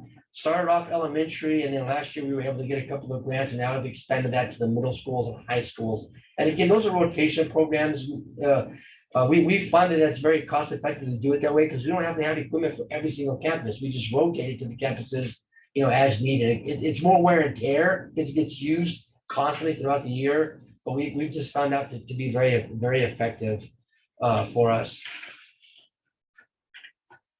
Another program that we do is action-based learning labs, and that talks about, like you talked about earlier, Joey, about the academic piece. So this is an academic program, but it's really an intervention program for academics that's physical activity based. So we have that on a number of our elementary school campuses, pre-kinder, kinder first mostly. Those kids who are showing those signs of having some difficulties developing some basic reading skills, those are the kids who really go through this literacy based. We run those kids through our program, and we maintain that program as well. And then we have a really cool active recess program, very inclusive, gives kids choice. There's lots of fun and SEL opportunities, and that goes along with our new recess policy, which kind of talks about as well the requirement for recess. We cannot take kids out of recess for homework, for discipline, tutoring, any of those kinds of things. Our shack put through a recess policy a few years ago, and so now our kids are going to recess. They're required to go to recess. They always were, but there was always kids being pulled out for different stuff. And so now we've addressed that, and so we no longer have that as an issue, and so that active recess program is becoming really popular. Really, and that's kind of lays the groundwork for our district. That's where we're at right now. And I'll carry next person. If you want to go ahead and talk about your programs, I'm good to go. Thank you, John. A lot of great stuff that I heard in John's presentation. One thing I noticed is a lot of variety.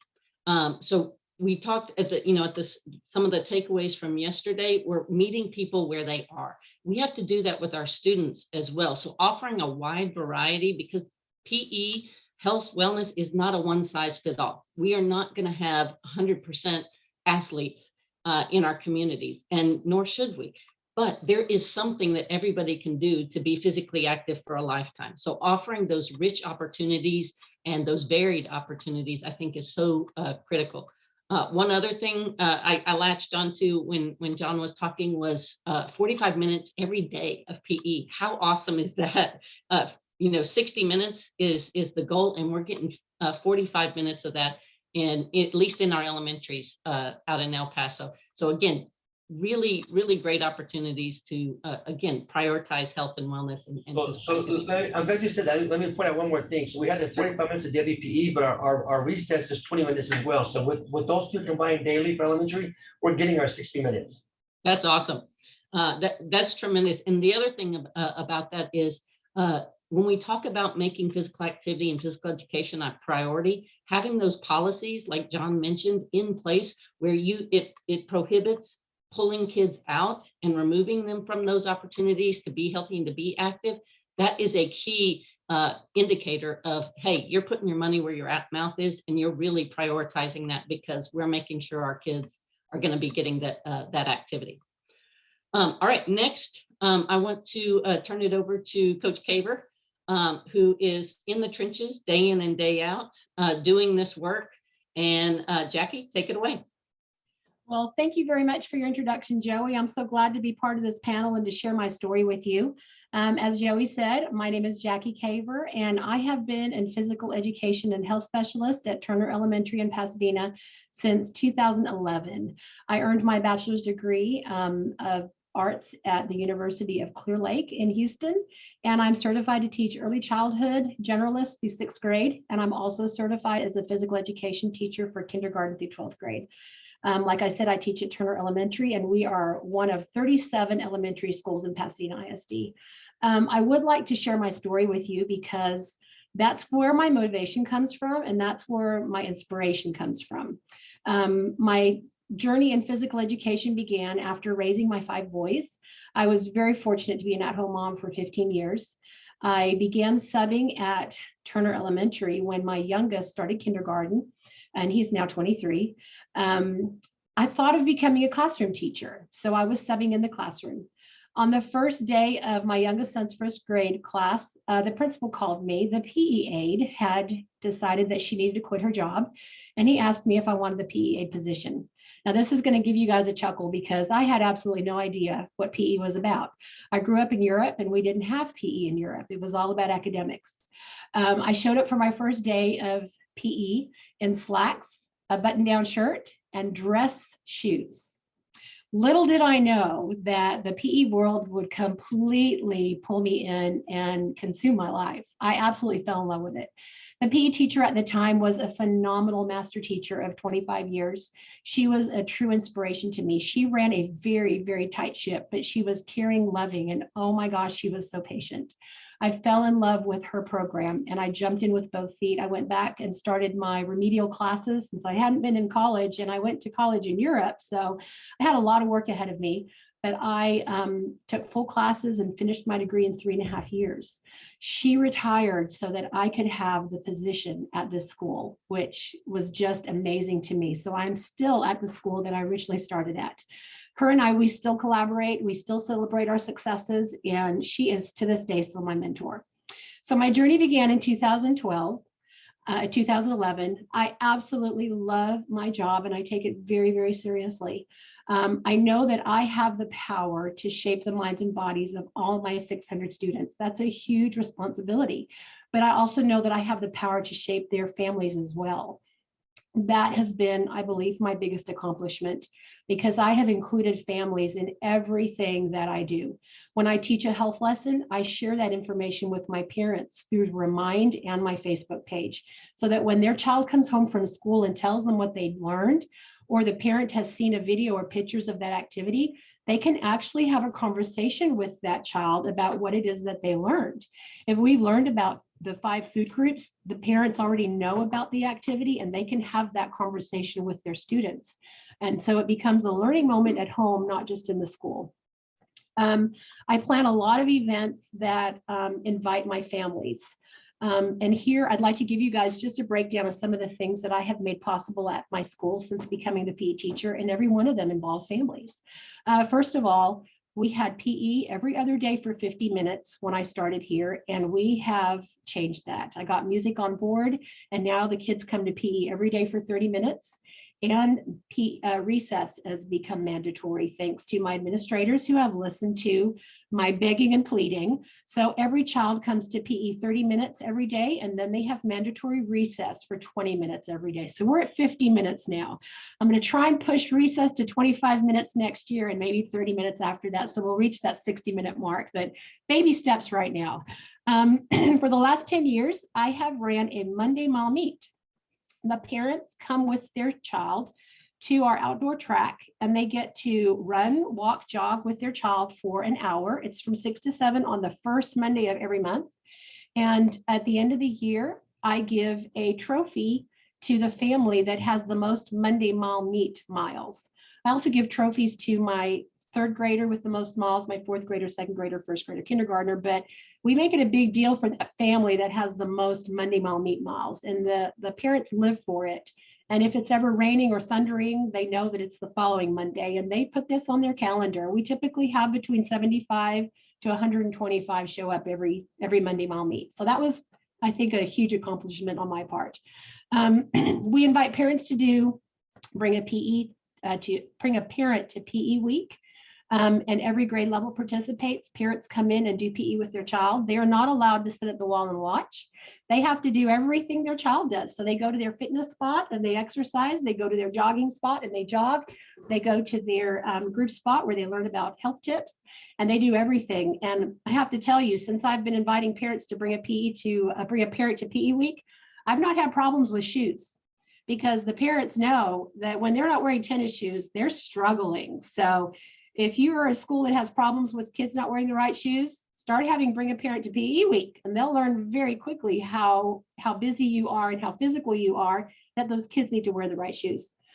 We host a smoothie night, and this was thanks to Michelle, who gave me a $1,000 grant 5 years ago to host a smoothie night. We built over 300 smoothies that night, and parents were able to try something new and healthy with their kid, but it didn't cost them a dime. Oftentimes our parents shy away from trying new things because they don't even know if their kid's going to try it. And then it was wasted money or wasted food. And so the smoothie night was a perfect opportunity for parents to come out, try a smoothie or some items in a smoothie, experiment with it, and then decide, hey, I really like this, or no, I didn't. And I know several kids have told me after we hosted our first smoothie night that they are now making smoothies after school, and mom and dad make sure they have those items available so they can make a smoothie. And that's a perfect after school snack. This year, after many years of pleading and begging, my PTO finally agreed to not sell chocolate as their fundraiser. Instead, we had a turkey trot, and it was a huge success. Had over 200 families come out. They raised the money they needed for field trips, and we didn't have to sell chocolate. So that was Huge, huge accomplishment, which I'm so grateful for. And since it was so successful, they're going to do it every year. Field days, we always invite parents. Track and field days, our parents are always invited. I do at-home challenges. So once a month, we have a health theme, and then we incorporate a health challenge at home to get the parents buy-in. So for example, we had a theme of drink fat-free milk instead of whole milk. And so the kids, go home and say, oh, we've got whole milk in our fridge. Mom, we need to try fat-free milk. So they would go out and buy the milk, and then they would take a picture of their milk mustache and they would submit it to me, and we would put that on our brag wall. We had our last theme was make whole grains, make half your grains whole grains. So we had an at-home competition for that. My next thing that I would like to incorporate is having a bike brag wall where the students, once they have learned to ride their bike without their training wheels, can send me a picture and we'll add that to our bike brag wall. And that, of course, will involve their parents helping them. I have started doing a walk to school to help parents figure out what is the safest route for walking to school and encouraging them to walk to school with or bike to school with their students. So we do that twice a year. I am a big believer of the Fuel to Play 60 program and the BFit Rockets program, and we do those every year, and we encourage our families to get involved at home. Both of those programs involve adult leadership at home, and so it forces the families to do things together and to help their students so that they can progress. We have partnered with our feeder schools. Last year was our very first bike-a-thon. We had almost 300 families that came together, and we rode a 5-mile stretch, stopping at the feeder schools to take pictures. And that has become a yearly event for us as well. And I've also started the annual health fairs. This will be our 5th year doing the health fair. And on average, we have about 200 families that come through with on average 45 vendors from our community. And our families love this event because they have so much information at their fingertips, and it's all from our community. So it's things that are nearby and things that they have access to. And the way that I share all of this information with my parents, like I said, is through Remind, but I also have a very successful Turner PE Facebook page. I created my Facebook page back when businesses were allowed to make them private. So I have an incredibly private Facebook page that you have to be a friend of to actually view the pictures for the protection of my students. But I post videos and pictures every day. Every day I post pictures and videos of things that we do, our newsletters, our health theme, student accomplishments, student successes. I share with every single grade level. And my parents have become so accustomed to this Facebook page that if I'm really busy one day and have not uploaded by midday, they're sending me private messages. Coach Caver, are you okay? Are you feeling all right? Are you at school today? They have become so accustomed to seeing those things that they're worried when I don't share anything. I have worked really, really diligently to build a strong relationship with my peers at my school, with my students and their families, so that when I ask for their involvement or their support, I can count on them. And in a world where media dictates everything, I have also worked really hard to build a strong media relationship with my parents so that they have a reliable platform to look to when they are needing information. I believe very strongly that our role as physical educators is the most important role. Yes, the most important role. As our classroom not only learns to be physically active, they learn life lessons in our classroom. They learn how to interact with each other. They learn how to communicate. They learn how to solve problems, how to be a good sport, how to be kind, caring, compassionate. They learn how to live a healthy and active lifestyle. And in my classroom, those students pull their families into that life learning lesson, which means I'm also educating the families of my students. And that is where it all comes back full circle, because we're educating students, we're educating families, and we're making a difference in our world. Can I get a hallelujah and an amen? I just feel like I went to PE church. Oh, you got the amen in there. Okay, yeah. So much rich information and ideas, Jackie. I just wish we could clone you and we had like a million Coach Cavers. Oh, thank you. So much of what you said, I'd love to, expound on, but I do want to kind of latch on to one thing that you really emphasized, in that you're not just teaching your students, you're teaching your parents and your families as well.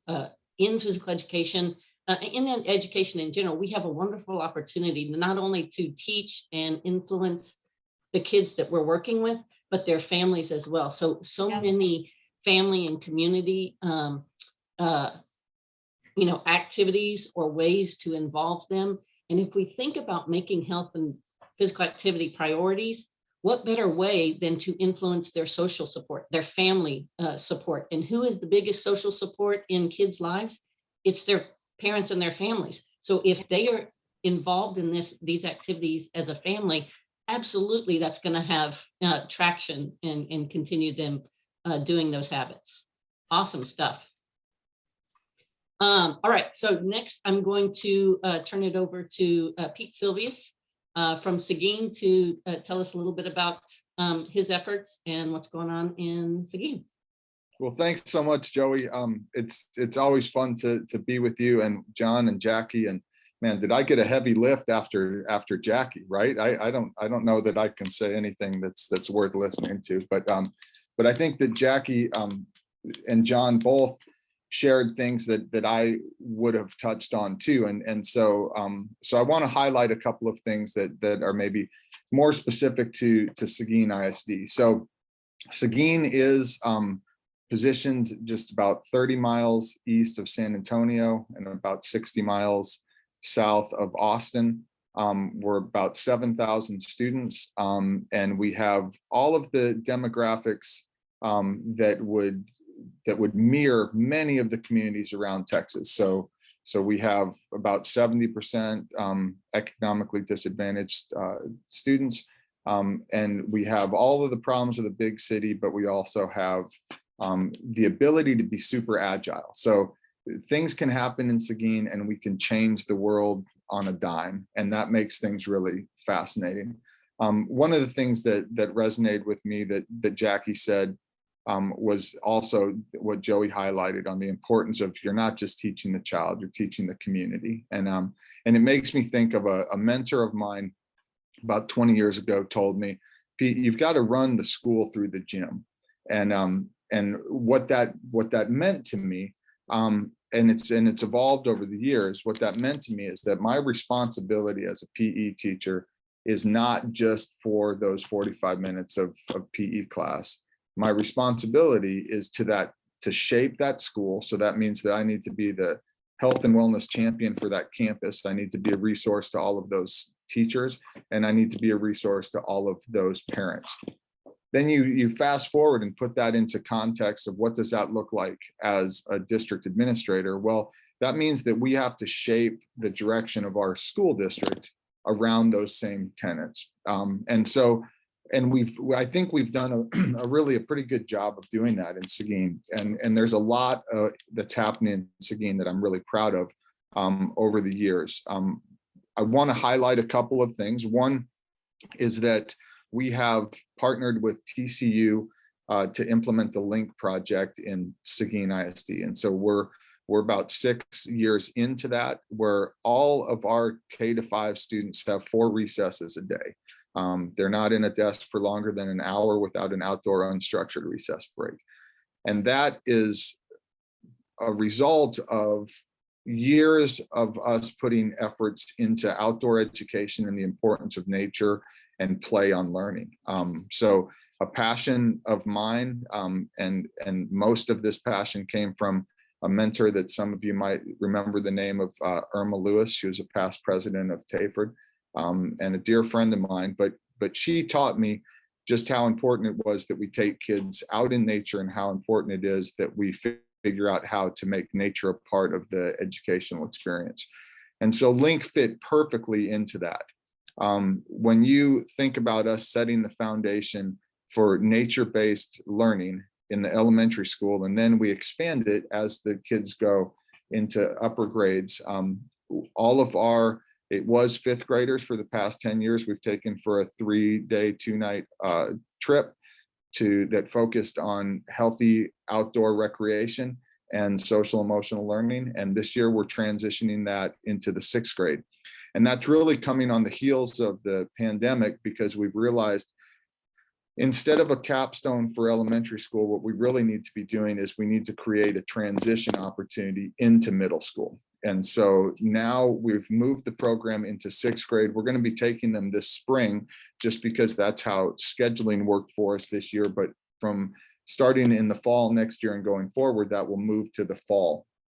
And we'll do a combination of, again, outdoor recreation activities so that we're going to create an environment where we have enough physical activity, enough healthy eating, enough time out in nature, that we have this perfectly ripe environment for us to develop social emotional skills. So we have restorative practices being embedded into 5 circle opportunities that happen during that camp, all around conflict resolution, identity, self-efficacy, all of those kinds of soft skills that are going to be important, that are so relevant to lifelong wellness. I like to think about wellness as being something that is often more approachable than the idea of just health.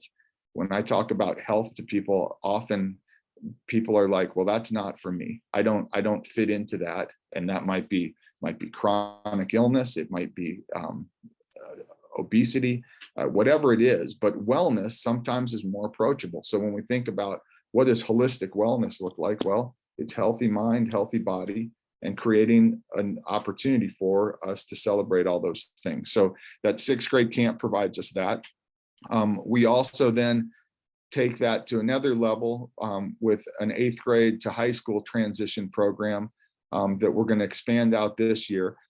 In the past, we've done that in a camp environment, and we've also done that by way of taking kids to climb Guadalupe Peak. So we call that program The Sky is the Limit. And because we climb from we're pretty low in Seguin, climb up to the highest point in Texas and try to, I sometimes describe that as it's like the Breakfast Club in a bus going to climb a mountain. And that's what it feels like. You know, we've got all of these kids that we bring together and create this magical experience that changes us.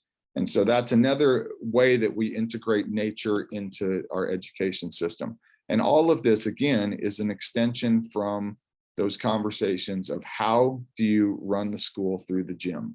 How do we run this town through the school district? How do we make our town be able to meet the challenges of this new world that we're living in, that, as many of you guys have evidenced, the only thing that's going to matter for us is health and wellness in the future. I want to stop with that and talk a little bit more specific about PE. I too think that John's on the right track and celebrate the idea of sharing equipment around a district. We have been doing that in Seguin.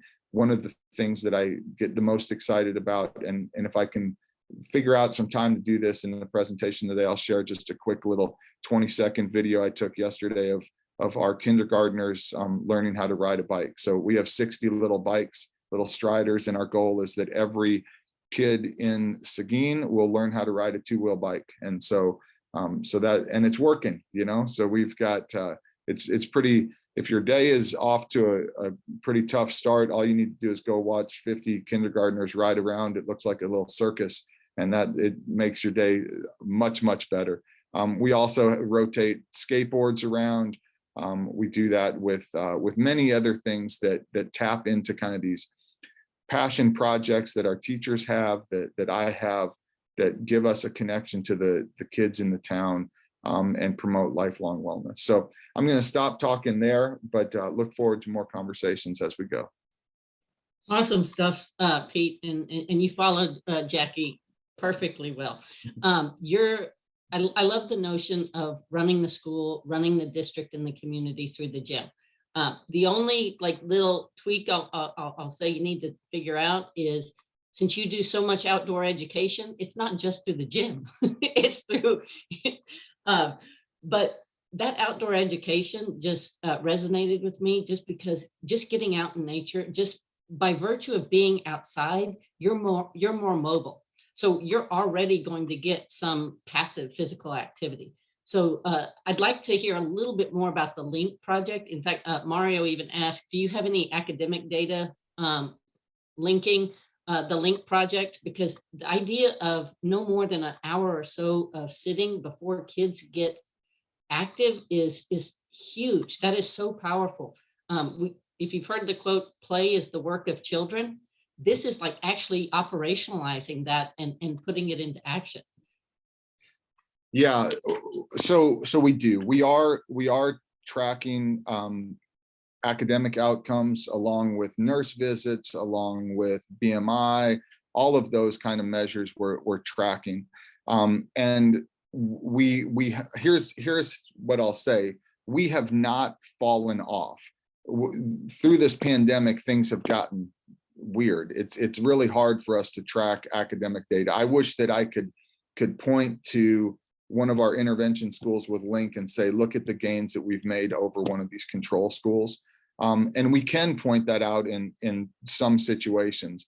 But what I can say is that we have not fallen off. We've continued to have gains. At the same time that we're doing Link, we're also rolling out a whole bunch of different curriculum interventions. And so there's some implementation dips that happen with some of that too. And I think I can see that. So as a district, we are satisfied that we do not have any academic drops, but the motivation for me, and maybe I'm getting to a point where I'm probably taking more risk than is probably right to do. But the motivation for me now is if I can see that kids are happier, and I can measure that. I can measure that through observation. We can measure that through, we have an SEL assessment that we do called CellWeb, which is really fantastic. But if we can measure that kids that their mental capacity and their happiness is improving, then to me that's enough data right there. So, and then if we can say that we're also not falling off academically, then rock and roll, but honestly, if I would always push for a happy kid first anyway. I mean, it's to that point that Thomas Jefferson made. Nothing else matters, right? And if there's anything the pandemic has taught us, it's just how vulnerable our kiddos are, right? We're losing kids at an astronomical rate to suicide now. And so all of that comes back, that's weight on our shoulders right now. So whether or not we're making the academic gains that we need to make week to week, yeah, I have to play that game and I have to worry about that. And that's the business I'm in, but that's not what wakes me up in the morning, So I know that Link is better for kids. That just brings me to, Maslow before Bloom. Right. If y'all have heard that, we first have to take care of kids' basic needs before we can ever do anything else with them and help them be their best selves and reach their true potential. So, and what you're talking about doing is doing just that, giving kids those basic needs and not only that, but giving them a launching pad to be way more successful in all other areas of their lives. So thank you all three for those great just kind of snapshots into y'all's efforts and your programs. What I'm going to do now is pose a few questions that just kind of furthers the discussion and the conversation about, obviously it seems like to me that health and physical education and activity are priorities in your schools and in your district. But maybe for some folks in the audience where their programs aren't as elevated as they would like them to, let's continue this conversation to see how can we make health and physical education a priority in other places.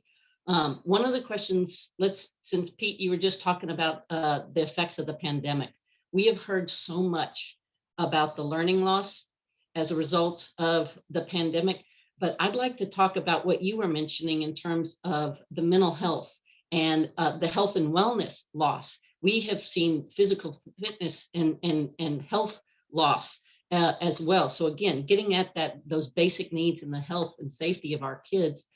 Can y'all talk a little bit more specifically about how your schools and districts have kept health and activity as priorities, even during these kind of COVID years? You want me to pick someone to go first, or Jackie, you want to jump in there? I'll talk about my school or my district. They were very hands-on from the very beginning, and our district set guidelines for us so that it took away the guessing game for our individual schools. We just followed the district guideline, and that made it made it easier for us because we just had to follow instructions. A lot of it was common sense as well. But our wonderful administrators just really took the bull by the horn and let us know what they needed us to do. We still kept our same schedules, even from the very beginning when we came back from just virtual school. We still had PE every day for 30 minutes. We just had to, in the beginning, kids always had to wear masks unless we were outside for PE. We had to have a spot in the gym for them to put face masks or put water bottles, which was something that we had to accommodate. 6 feet of social distancing was really, really tough in the beginning, and we had to get very creative with our lessons. Kids didn't have as much fun because they couldn't share equipment, they couldn't participate in games, they had to be in their own spots. When we were finally allowed to have equipment again and were able to participate in some movement activity or type of games where they still were somewhat separate but not completely together, you would have thought we won the Super Bowl. The kids were so incredibly excited because they just got to do something normal. We had to hand sanitize before and after PE class. We had to sanitize equipment once we were finally allowed to use it. Kids had to bring water bottles because we couldn't use water fountains, but we made it work and the kids still enjoyed PE. And like I said, Super Bowl was won when we got to use equipment and start moving again. Now that COVID has kind of taken a turn and things are kind of slowly settling down, we now don't have to stay socially distant anymore. The kids in our district are invited to wear masks, but it's not mandatory. So we have a few kids wearing them, but the majority is not. We still sanitize when we use equipment, and we still do hand sanitizer if we've shared equipment. But other than that, things have kind of gotten back to normal, at least at our school and in our school district. But it was definitely an adjustment and hurdles that we had to overcome, but our administrators in the district really helped us out with that. Yeah, the big takeaway for me on that is the power and the influence a strong and a supportive administration is Yes. on what we actually do in the schools. So Yes. having that leadership from the top down makes a huge difference in, you know, those of you in the trenches who Yes. are actually putting this stuff into action. So as you said, it was just us following the rules. Yes. But again, for those schools that don't have that district support, it could be a little bit more of a Yes. push That and would make pull. it really difficult because then it's on you to figure out what's best for your classroom and those kids. And Yes. that can be really scary because you have a lot of kids you're in charge of. And if you don't have the data and the knowledge that our district administrators have, then you might not be making the right call, which is really scary. So I was very fortunate to have great leaders in our district that made those calls for us. Wonderful. John, Pete, do one of y'all want to speak to what your district's approach during the pandemic was to continue? Go ahead, John. Yeah, so I think for me, it was an advocacy piece, and we've talked about this in Action for Healthy Kids meetings before over the course of the last couple of years. I anticipated, because having been a campus administrator myself, I know how they think, and so I knew what the narrative was going to be, and so I tried to counter that before it started. We started hearing about this learning loss stuff way before it actually became, you know, a real thing, and so I'm like, here it comes. They're going to start finding ways to grab those PE minutes. So I was coming up with plans and advocating against that kind of thing from the beginning. And I was sharing, you know, we're going to have learning loss too. Like you said, you know, we're going to have kids who are coming in, even though we taught PE remotely, it wasn't the same. Kids weren't getting the same level of physical activity that they get in school. So our kids are coming in with not just learning loss, but that physical activity loss as well. And so we're going to need more time just as much as you guys are. And so I was prepared to have, quote unquote, that fight if I needed to. And then when House Bill 45 came around, that kind of helped us a little bit because they didn't allow kids to be pulled from PE for that learning loss piece, which was good. That really helped us. But I think just advocating for what we do, talking about, you know, we're in the middle of a health crisis, of a pandemic, and yet we're going to reduce health and physical education as a response to that. That doesn't make any sense to me. So having those conversations with district leaders really helped them understand where we were coming from. And so I think they realized, yeah, you know what, you're right. We need that. And we did have a lot of of some of our superintendents for school leadership and came in and said, yeah, you know what, first day, we need to have the kids outside. Yeah, that's the non-negotiable. We need kids outside, get them some fresh air, get them moving. We need that. We can't lock them in these classrooms in their bubbles, as we come out of these lockdowns and stuff. And so we had that support, but it did take some advocating on our part to say, no. Let's look at the big picture here, because they were going to go straight to the academic stuff. And we knew that. And so we kind of had to prepare for that in advance. Awesome stuff, John. That advocacy piece, I think, is so huge. And a lot of y'all in the administrative position, I think, do a wonderful job.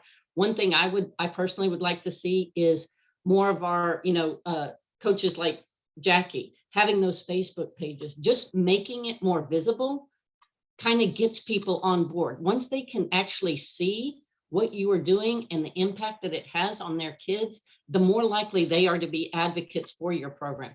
The other thing I heard you say, John, is how important it was to kind of think like like the upper administration and get ahead of it. Start that advocacy as well. And then a little bit of just that plain good old common sense. Like when you said it out loud, we're in the middle of a health crisis and we're talking about reducing health minutes. That doesn't make sense. So again, just kind of being advocates for what we do, and not just what we do, but the impact it has not only on the kids' lives, but ultimately their development and their education as well. Pete, did you want to piggyback anything? Yeah, I just wanted to add that, I think the opportunity for us was that, and the opportunity for all of us now coming out of this, if we don't harness this opportunity, like John alluded to, then shame on us. Like there's never been as much potential in an educational environment as there is right now to really promote the importance of nature-based play and physical education to boost immune system so that you're ready for the next thing that comes, and so I think all of us need to lean into that and make sure that we are doing exactly like Jackie's doing. The best advocacy work is in strong programming, so no one's going to cut a program that Jackie's the teacher at that school. Never, because the hit that would have on the school climate would be, you couldn't justify that at all. So that's our best effort right there, is to make sure that our PE teachers are providing programming that's strong enough to withstand any of this. But really, we've got all of us that are on this call are on this for the same reason. Let's not miss this opportunity. Like, this is when you embed recess policies, you make sure that all of those things stick. Make sure that you have PE minutes, all of those things. This is your opportunity right now to really celebrate that. Another amen and hallelujah for me. So yes, I definitely want to call on everybody, in on the summit, but also all of our, physical educators in schools, build a strong, quality, robust program, and then communicate about it. Let people know. If we do that, then Pete's absolutely right. There is no way in heck that folks are going to cut your program because of that impact on school climate and ultimately the kids as well.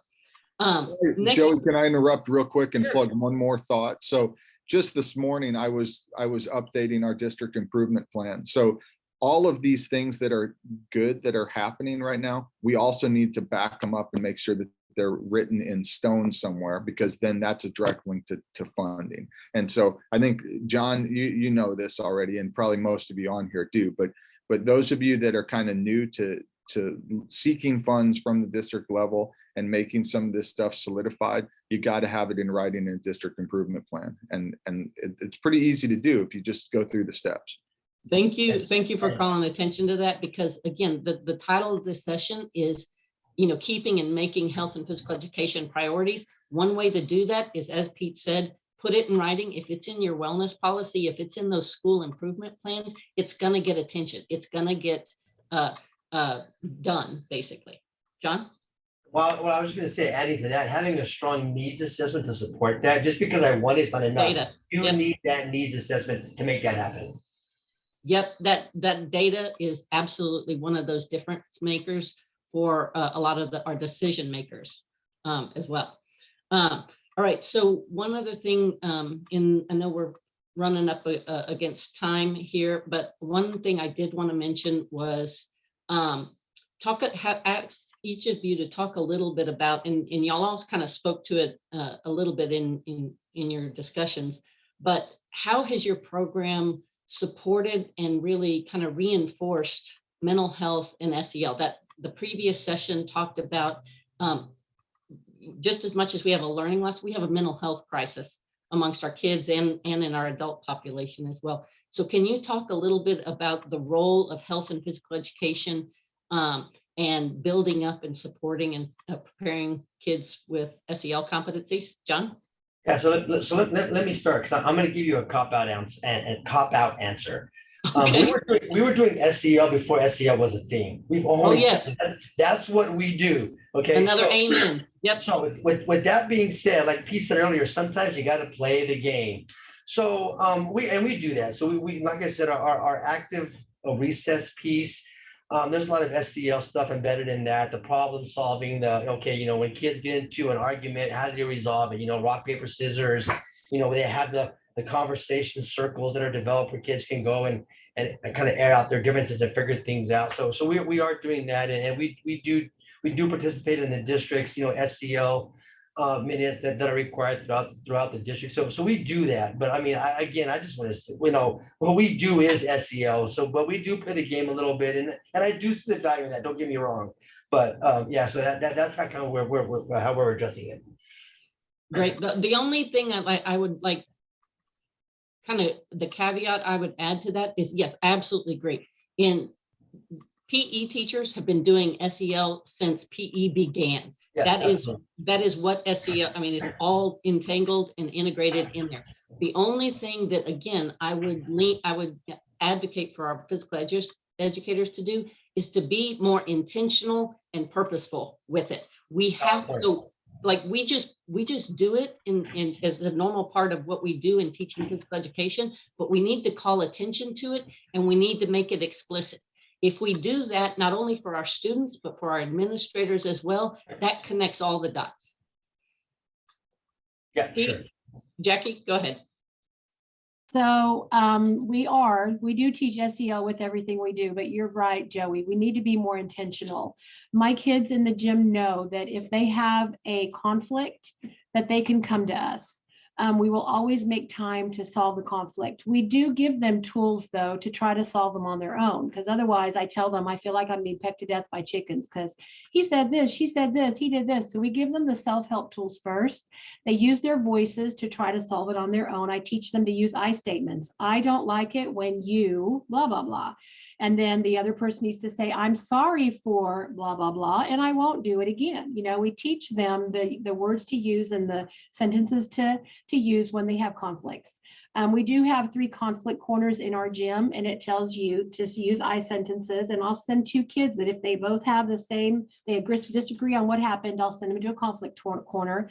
I'll tell them they have to use calm voices and they have to try to talk it out. If they can't come to a resolution, then they come back to me and I try to walk them through it.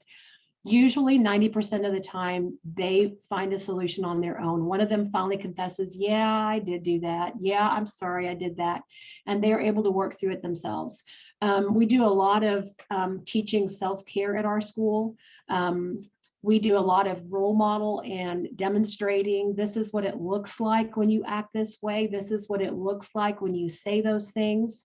I did a demonstration for one of my grade levels because they were just talking super ugly to each other. And then they would say, sorry.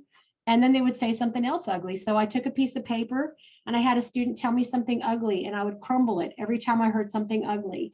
And then I would straighten it out and I say, okay, now tell me you're sorry. And I would pull the paper apart. And then I asked the kids, are those lines still there? Are those cringes still there? And they would say, yeah, they're there. I said, but you said you're sorry. So it was a lesson for them that, yes, you said something ugly. It puts a scar on that person's, inner self.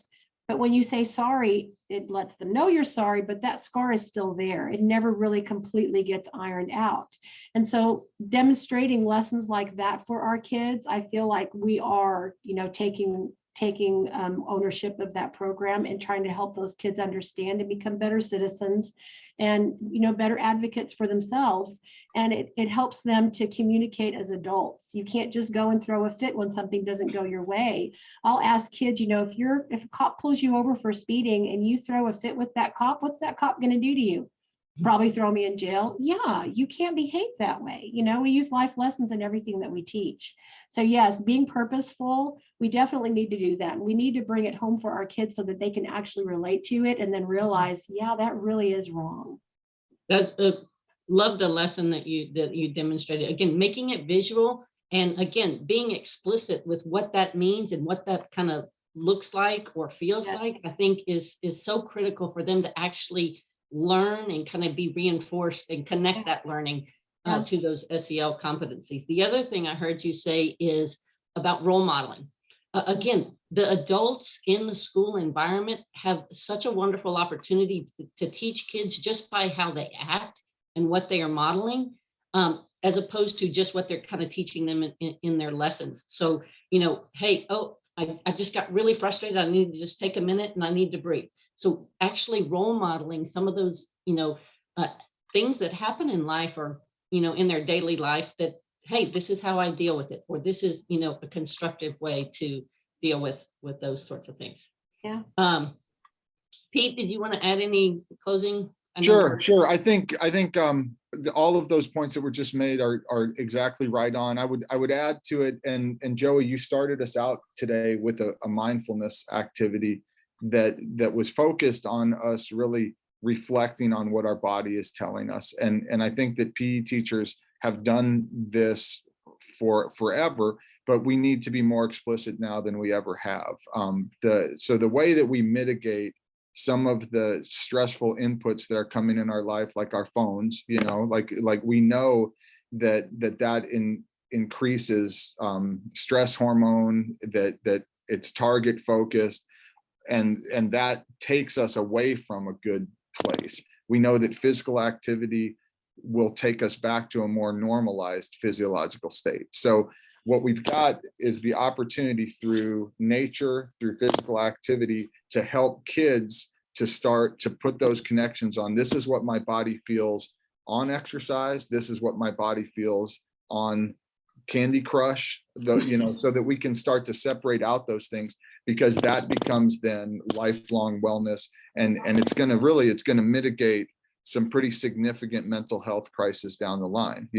Many of us on this call probably know that there's times when we have to go take a walk, or else we're going to make decisions that are going to be really harmful to ourselves or to other people.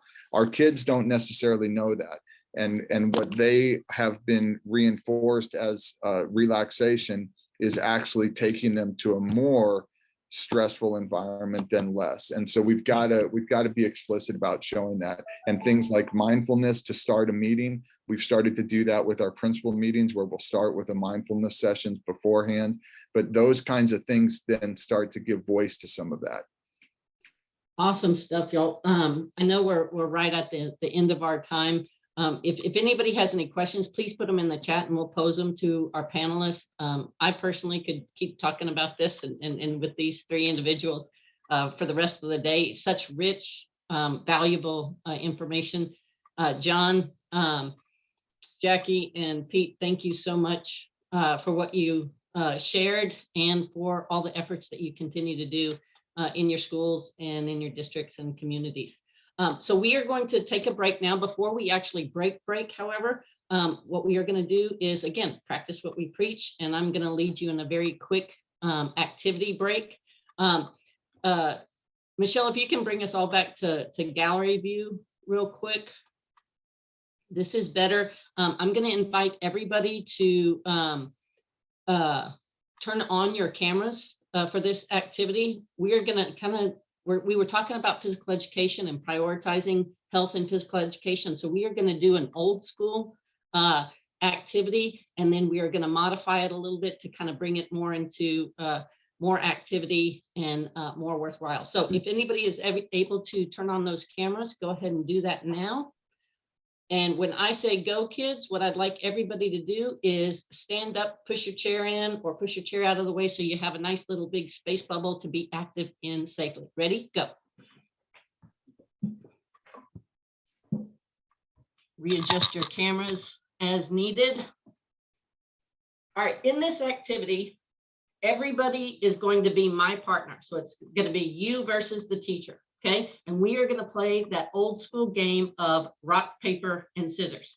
So I'm going to assume everybody knows how to play rock, paper, and scissors, but just in case, we're going to do a quick level set. So kids, everybody show me rock.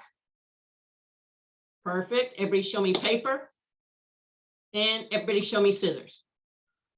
Wonderful. Those are the only three symbols in our games. It's just rock, paper, and scissors. There are no sticks of dynamite, axe of God, or anything like that. Okay. So how we play is rock beats scissors, scissors cut paper, and paper covers rocks. That's how you play, and that's how you are successful or win in the game. Everybody's going to be my partner. I'm going to call out the cadence. The cadence is going to be rock, paper, scissors, show. On show, you put out whatever symbol you want in front of the camera.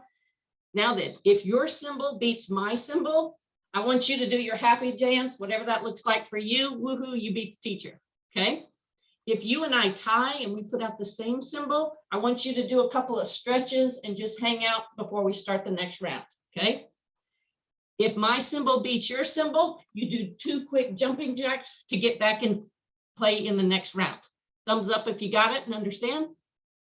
All right, everybody ready? And rock, paper, scissors, show. I got me some paper. Ooh, lots of scissors. I'm always going to be doing my jumping jacks. Let's see those happy dances. Oh, there it is, Jackie. I like it. Nice job. All right, let's do it one more time. And rock, paper, scissors, show. Boom. Ooh, lots of ties on that one. Someone has a paper. I'll do my 2 jumping jacks. Good stretches, Trisha. All right, now we can be a little bit active, get some physical activity with that, but we are going to level up and we are going to modify this activity and make it a little bit more active. So this time, instead of playing with our hands, we're going to play with our whole bodies. So now we're going to go rock, paper, scissors, show. If you want to be a rock, you're down here all together in a little half squat for rock. If you want to be paper, legs straddled, arms out as a big old sheet of paper. And if you want to be scissors, you're going to have one arm in front, one arm in back, like this, for scissors. Thumbs up if you got the new symbols. All right, here we go. Everybody ready? And rock, paper, scissors, show. They go, ooh, Trisha beat me. Jackie beat me. I'm doing my jumping jacks. Where are those happy dances? There you go. All right, let's go one more round. And rock, paper, scissors, show. Ooh, I beat a couple of people. Oh, there's a piece of paper. I'll do my 2 jumping jacks. Nice job, everybody. Go ahead and have a seat. Well done, everybody. Again, old school game, but we can still change it up, make it relevant, even in our virtual format that we have here, and still have a little bit of fun, get that blood going to the brain, be a little bit more alert. And I saw some smiles on people's faces. Again, little activity changes our mood. So we got about 4 minutes if you want to take a quick break and get another cup of coffee or get rid of some coffee and join us. We'll get started at 11. We have one more session and I'm real excited about this. So we'll see you guys back in a few.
Hi, Trisha.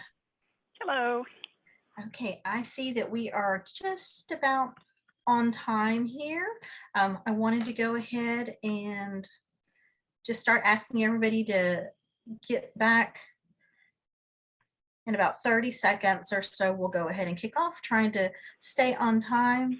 Can I see, for those that are already back at their chair, just give me a clappy hands if y'all are have enjoyed the morning thus far. Let me see. Yeah, it has been a great session. And I am certain that our next session will not disappoint either.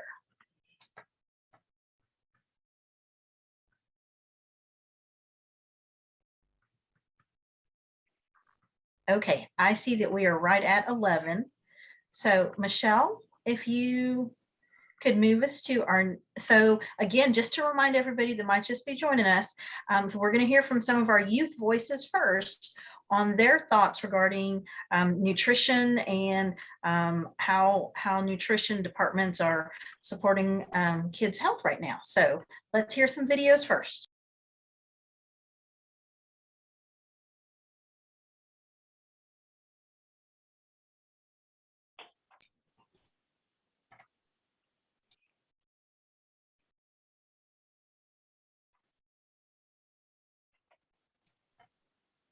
Michelle, there's no audio. Michelle.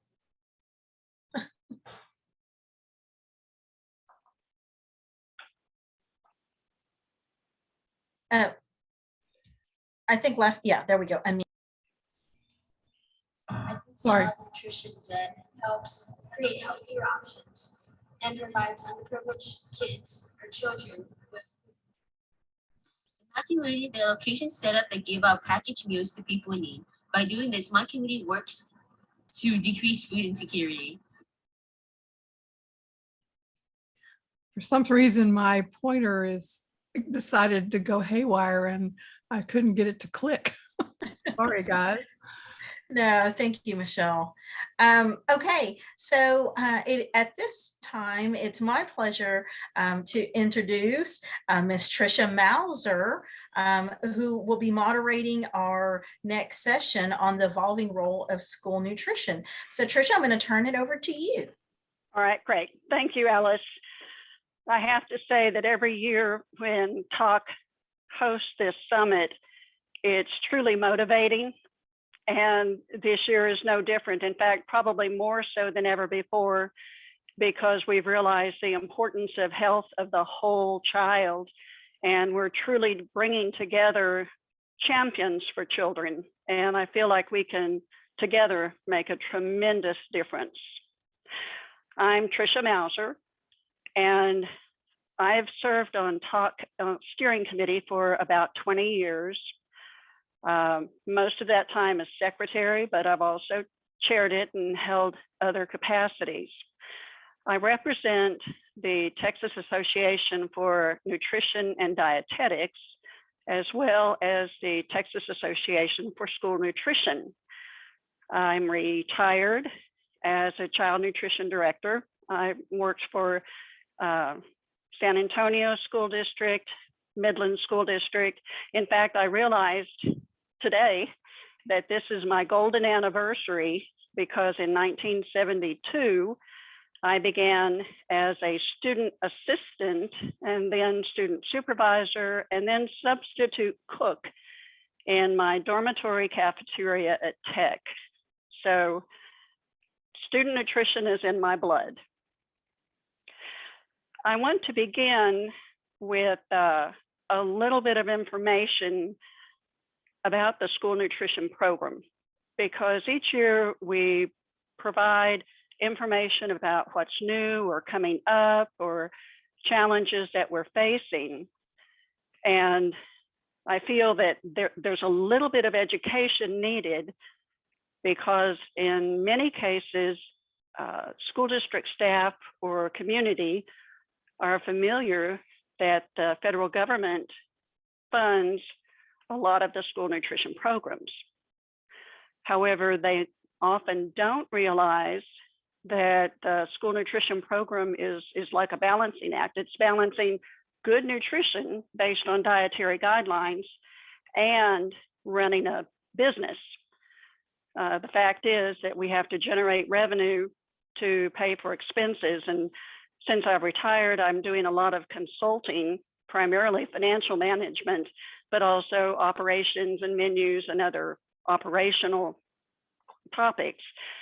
And what I found is that there's a lack of information in understanding. When the school board gives a pay raise for staff, they generally are not funding that for child nutrition. So we go, oh, good, our staff deserve it, pat them on the back. Oh my gosh, where are we going to come up with 3%?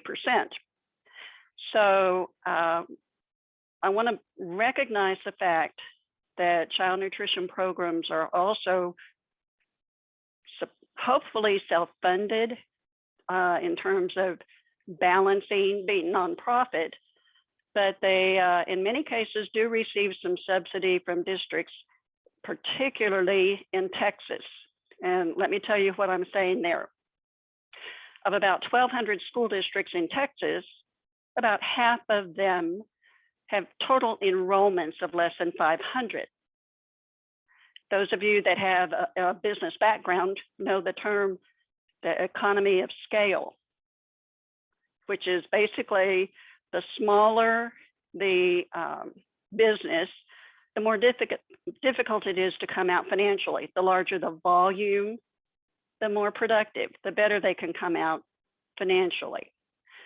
And so how does that affect Texas school districts? Well, according to the Department of Agriculture, about 2/3 of Texas school districts are now subsidizing their school nutrition program. This has increased significantly. Michelle, I know you remember serving on the wellness policy development, I think in 2004 with me, and the then Commissioner of Ag, Susan Combs, conducted a survey. Half the school districts in Texas were subsidizing child nutrition programs, and it's grown because quite frankly, we can't keep up with the cost, and particularly in light of the pandemic. So what I'm going to try to do is set the stage for asking for your help. Much like Pete said, to grab an opportunity while we have it. We have a window of opportunity to ask USDA for additional funding. Because one thing we have now is data from the last 2 years of the severe need that we have for meals, not just for school, but for families that are doing without on weekends and during summers. We really stepped into a whole new realm when the pandemic occurred. A quick poll, raise your hand if your local school district started offering a pickup service, a curb service, a grab and go meal type service right after spring break in 2020. So my daughter's a kindergarten teacher. She thought that when they left for spring break, that was it. Well, the school nutrition folks, oh good, I see several hands. The school nutrition folks started a new job. They came up with different menus that they could package, different production techniques, the whole different operation, and then did curb service and grab and go and different delivery methods. So they had to gear up with some additional equipment, extremely expensive, obviously, because they weren't prepared, nobody was. But the long and short of this is that they continued it. Okay, hands down. Another question. How many of you are aware that your local school district continued some type of meal service to families during the course of the summer? So you may not have had your school district participate, but the number of school districts participating in 2020 went up exponentially. And as we saw on the news, there were shortages at food banks, nobody was prepared and they couldn't be. So I just want to say kudos to the school nutrition folks for their courage to step out into an area that they had never been in before, for their creativity, for their flexibility, for their servant heart to continue to focus on the child and provide the best nutrition possible. And I'll be the first one to say, I'm a registered dietitian, that we knew that we were falling shorter than we were during the regular school year, but it's because supply chain issues and staff shortages. And when you have 5 people working in a kitchen and 3 of them come down with COVID, there's not a whole lot you can do. So you scramble. As a retiree, I've been on some social pages with social media with other child nutrition folks, and seeing some of their emails that say, oh my gosh, the truck just came with my delivery. Half of the things I ordered aren't there. Who can give me a recipe for 500 using macaroni noodles, diced tomatoes? I mean, that's what they're doing, is they're saying, this is all I have on hand. What can I fix? So how many of you have seen changes in your food services delivery in your schools since the schools have gone back from being virtual to being on site? Some of them are delivering to the classroom. Some of them are making separate dining areas in the gymnasium, trying to social distance, even on pretty days, eating outside. I'm seeing several hands. Great, great. This is all to bring you to the fact that I think this is a powerhouse group.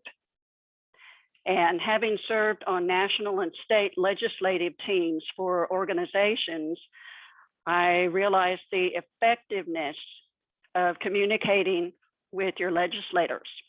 There are some states in the United States, Colorado, New Mexico, I think Wisconsin, that actually appropriate a certain amount of funding per meal for their school nutrition programs to help them out. They don't have anywhere near the number of tiny districts that Texas does. And so the school districts have to pay their budget, which would normally be subsidizing, paying for children, paying for teachers, you know, staff is 90%. That instead of putting that funding into the child nutrition program, you know, number one, could the state do it? But number two, and this is going to be a big hitter, why on earth can't USDA continue this waiver program to provide a complimentary meal to every student every single day, regardless of the family's ability to pay? I know that sounds radical. I've actually been saying it for about 30 years, since I was president of our state association. But I now see that we have the data to show that not only did mental health decline, did physical activity decline, obesity shot up, poor nutrition shot up during this pandemic. And the value of a nutritious meal at school every day can't be matched. So I've asked Michelle if she would put some information up for you. At this time, the School Nutrition Association, nationwide, about 50,000 some odd members, is asking USDA to continue their waiver, but it only extends through the end of this school year. Right now, we're asking them to extend it into next school year. I'm going to go further than that. I want you to ask that your national legislator provide continued ongoing funding in perpetuity as a part of the school day, so that every child in attendance gets complimentary meals regardless of their parents' ability to pay. And I could spend all day talking about this, but I won't. I have seen children from doctors' homes eat the worst quality sack lunches you can think of. So why make the distinction? We shouldn't. Okay, thank you, Michelle. Michelle said, please download the access link. This is the link to the letter that was sent to Secretary of Agriculture, Tom Vilsack. Again, it's only going so far as to ask for the waiver through next year because school districts are already doing bids for food for next year. So they can't not have funding for that, but it really needs to go further. So please, please, please, I want to use the power and influence of the people that we have here that are passionate about health and children to ask your legislator, and Tom Vilsack for that matter, to provide ongoing funding for school meals regardless of ability to pay. That's my soapbox. Now, I'm going to introduce the heroes for today that I truly tip my hat to because I do training programs and I probably see 100 different child nutrition directors a month. And to hear the stories of the day-to-day issues that they have been facing, and once again, their servant heart for children and their families is something that I want you all to hear firsthand. I'm going to quickly introduce Rolando Hernandez from La Jolla ISD. He's the Child Nutrition Director. Nan Kramer from Houston ISD. Nan and I worked together for years, Director of Food and Agriculture Literacy. And Carlos Villalobos with Clint ISD as the Child Nutrition Director. What I'd like for you each to do is give us an overview of how school nutrition departments have stepped up and continue to provide healthy meals in spite of the pandemic and innovations that keep moving good nutrition forward. So I'll ask each of you in that order. So Rolando, when you're finished, I'll ask for Nan. Please do a more thorough introduction for me as you begin. Once you're finished with your overview, then I have a series of questions, and of course, we'll open it up to the audience. Good morning, Rolando. I'm not hearing an audio.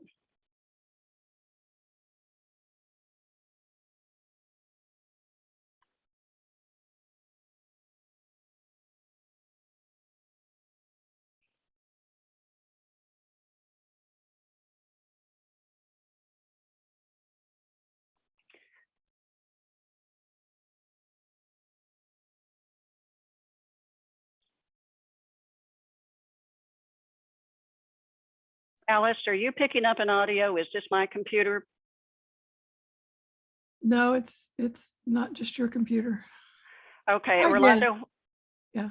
What I might do is ask for Nan to begin while we work on your audio, and then I'll come back and pick back up. Can you Okay, hear it me, shows. Tricia? Oh, yes, I can hear you now. Okay, no, I'm sorry. That's Had some okay. technical problems. I think I got it. Yay, then let's go Yeah. ahead. Thank you, Great, Rolando. thank If you will introduce yourself. Thank you, Tricia. Everything you said is so true. It is, we're going through some difficult times. We're going through some hard times. The food supply chain has really hurt us. It has made us think outside the box. And like you said, sometimes we only get half of the food and we have to come up with, okay, what are we gonna do with this? And trust me, we come out different ways of doing chicken nuggets. So it's a creative and I want to say fun but stressful way of doing business, and it is a business. We have to balance that revenue and expenses, and at the same time keeping the guidelines and the nutritional guidelines on check. But to go back to some of let me go back and introduce myself. I'm Rolando Hernandez. I'm the director for Child Nutrition Services for La Jolla ISD. We're located in South Texas, next to the border. If everybody's familiar with McAllen and Mission, we're right next to them. We have 24,000 students. We operate 36 cafeterias with kitchens. We do on-site cooking. So that is our operations. And it has been challenging. One of the, I think your question was to what are some of the challenges we had gone that. one of the biggest is the food supply chain, not having plates, not having sporks, and changing your menu where you don't have to use a spork. That is some of the challenges. I know our neighboring district, Rio Grande City, they completely did away with the plates. Everything they worked around it, be creative in serving a meal without a plate. So we looked for different supplies, and we were able to find, of course, we're paying an arm and a leg for the plates now. But it is something that is one of the biggest challenges. Another challenge was the staffing. When COVID started, a lot of our staff retired. A lot of staff decided this is it. This is too much for me, because it became very stressful job. Exposure, child nutrition was up front. We were there on the war zone, you can say that, and a lot of that fear made a lot of our staff retire or resign. So staffing was the biggest issue. We had janitors, we had bus drivers helping us. It was until we were able to hire and replenish and all of that. But that was the biggest challenge at the beginning of the whole pandemic. That was the two biggest challenges, I can say that. And also the other one was the working completely different jobs. We used to having the kids come to us and serving them on the line, and as long as we meet the guidelines, we're good. Now we have to go over there, do the curbside and do the guidelines, and not having enough participation, and you're looking for different, where are they, where can they be? We use buses to go to the communities and feed them over there at their hoods, at their neighborhoods. So it was different, a complete different program, complete different food, complete different procedures. It just, our business really turned inside out. So that was our challenges here in La Jolla ISD. Thank you, Rolando. And just to expand on your comment about a completely different operation, I've had people tell me, well, it's still preparing food for a lot of children. Well, the menu drives the entire child nutrition department. And when your menu changes from things that you're baking in the oven and serving from a steam table serving line, and you need to pre-package everything, that's the first thing I saw is people couldn't purchase packaging materials. Correct. Gloves were shortages. I mean, just PPE, because we normally change gloves at least 5 or 6 times a day. Right. And so we didn't have gloves. So we were trying to scrounge for where to find PPE to serve food. And then where were the best locations for curbside service or grab and go?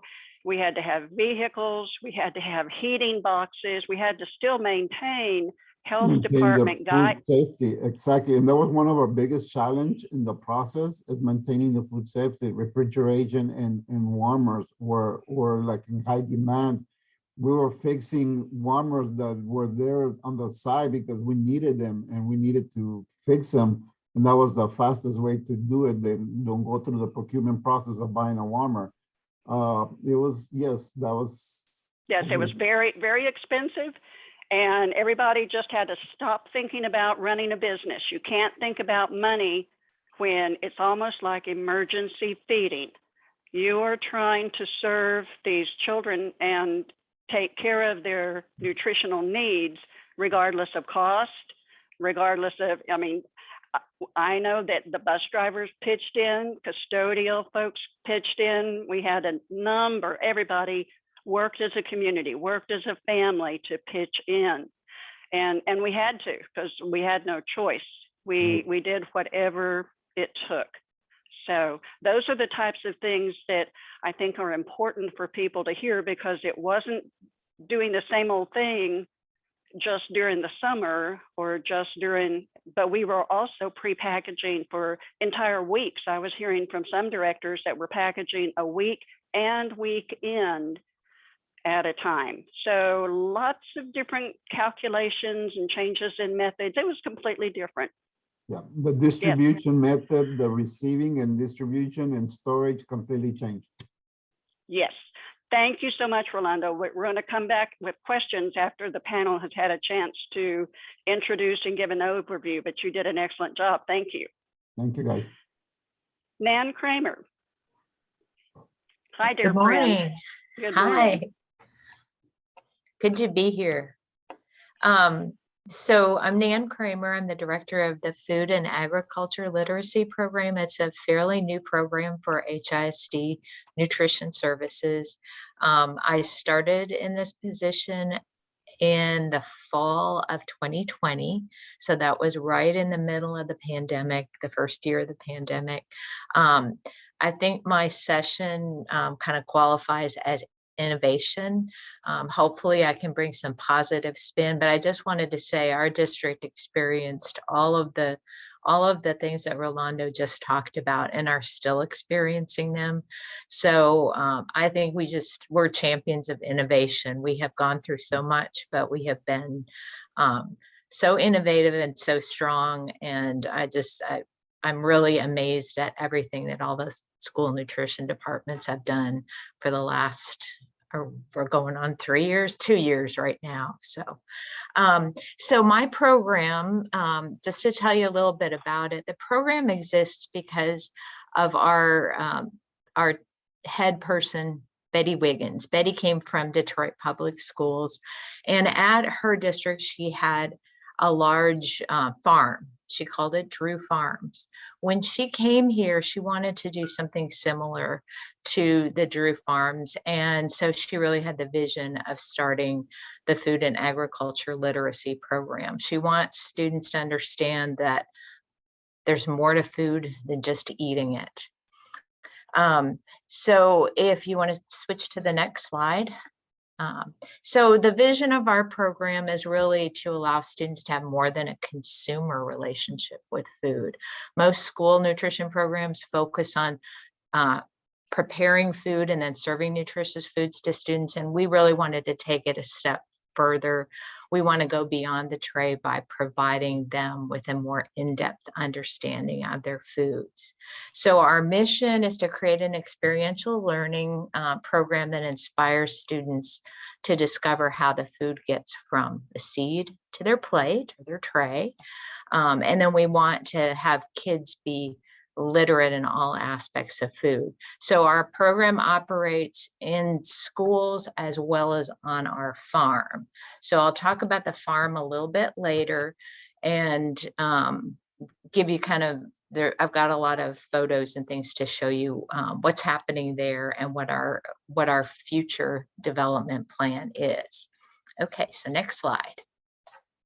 So our program consists of some professionals. We have horticulture science professionals who grow and develop the garden systems. They teach sustainable gardening, including composting, pollination, and technologies like hydroponics.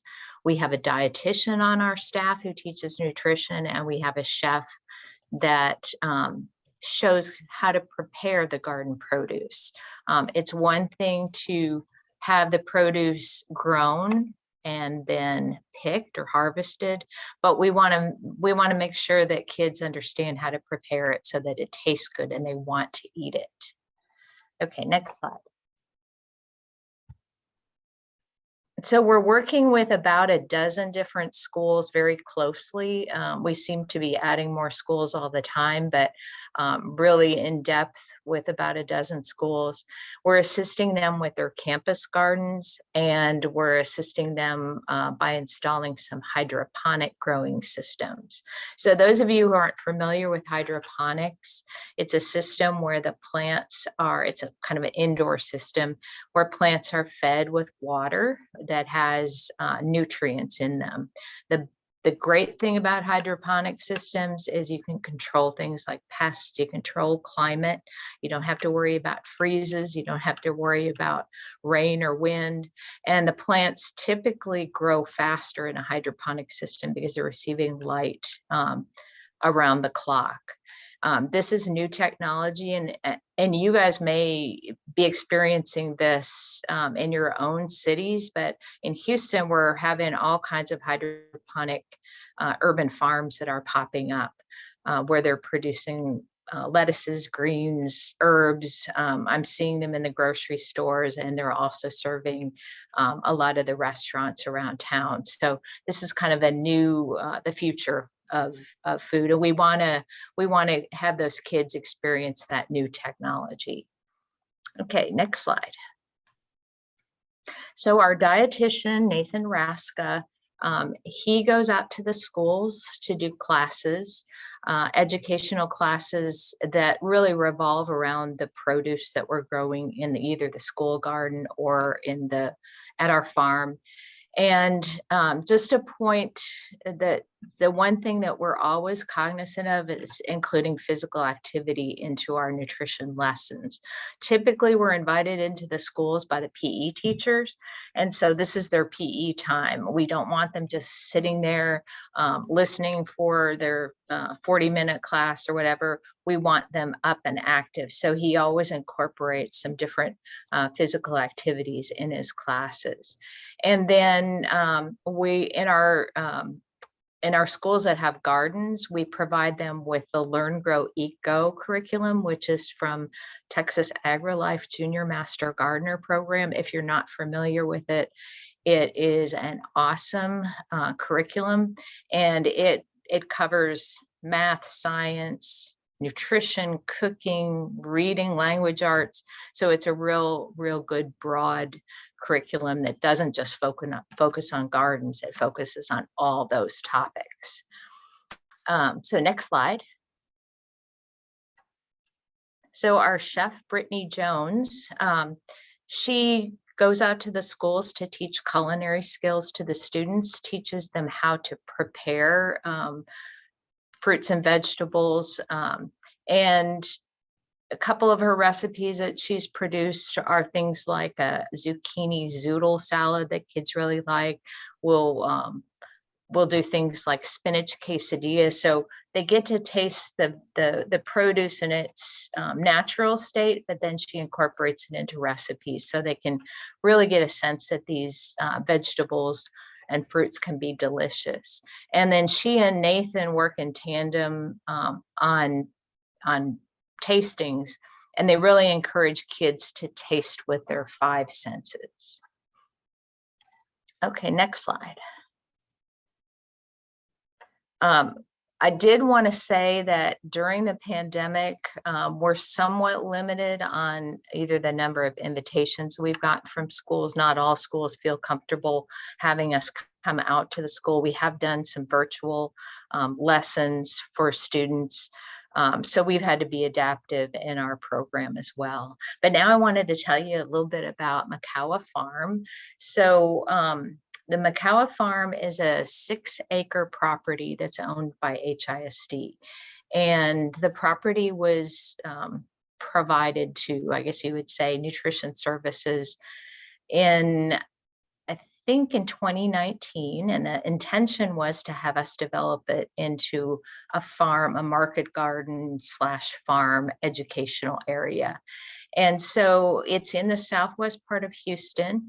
It is in a really underserved area and in a food desert area. So it's really a good location for something like that for the community. The property was really unused for many, many years. And you can see there's an old schoolhouse that was built in the 1920s. It's a 2-room schoolhouse, and you can see it's in pretty much disrepair. We can't go inside of that school, but it was named Macawa School after a Japanese rice farmer that came to Houston to establish rice farming in this area. So it's kind of a historical place. And so we've been progressively developing this property over the last 1.5 years. And we've installed irrigation system so that we can water the garden beds. And we planted our first crop just this last fall. Luckily, we weren't affected by the freeze because our irrigation system wasn't up and running last February, which was a blessing in disguise, because if it had been, we probably would have lost everything. So, so just this past fall was our first crop. Okay, next slide. So our goal is to develop the property into an agriculture and food education center. It would provide agriculture, nutrition, culinary education to the students. We would grow fruits and vegetables and provide those to the schools. They would also be for tastings. We're working out a way to be able to sell the produce to our catering department. We hopefully can use some of it for the fresh fruit and vegetable program. And then we also want to do some farmers markets and do some donations to the community. We're employing 7 career and technical education students. They work on the farm on Tuesday afternoons and Thursday afternoons, and they're getting a lot of experience in the area of horticulture. And eventually we want the center to be a destination for field trips. We want students to be able to come out, take a tour, learn about all aspects of gardening. And again, during the pandemic, we've been limited on that. We've had a few groups that have come out, but the district right now hasn't opened up to field trips yet. And last year we weren't able to do that. So next slide. So we've had a couple of groups out, just small groups, so we could do our social distancing.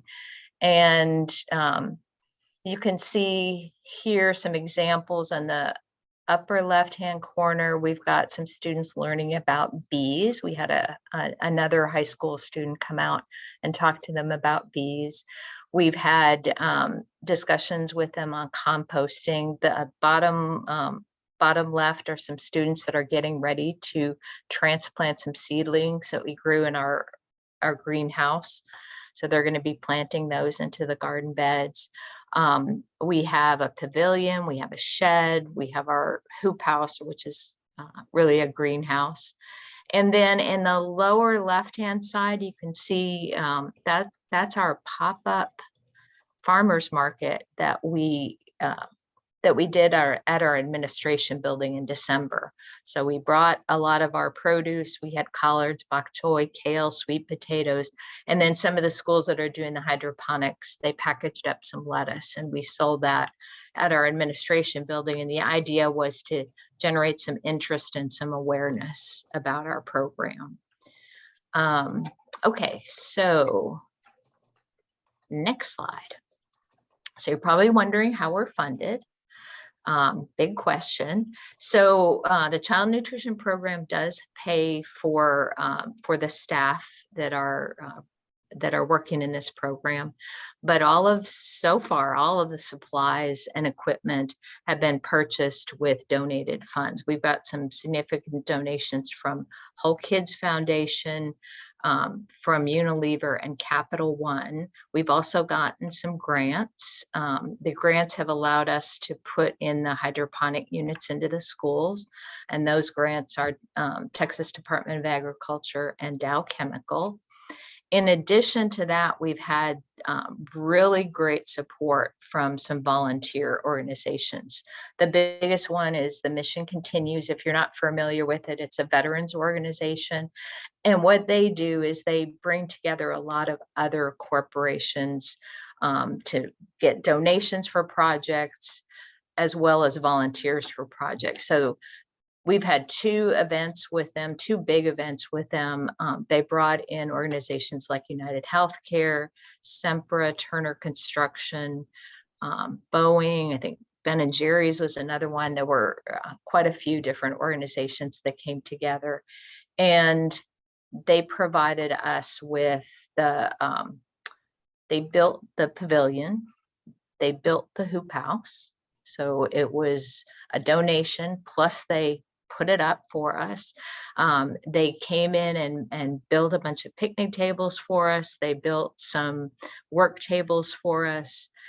They built the raised beds that you saw in the previous picture, but also they provided labor. They provided people to help us build our garden beds, to take our wheelbarrows and move around the property and really put the farm together. So we're really indebted to them, and we thank them so much for what they've done.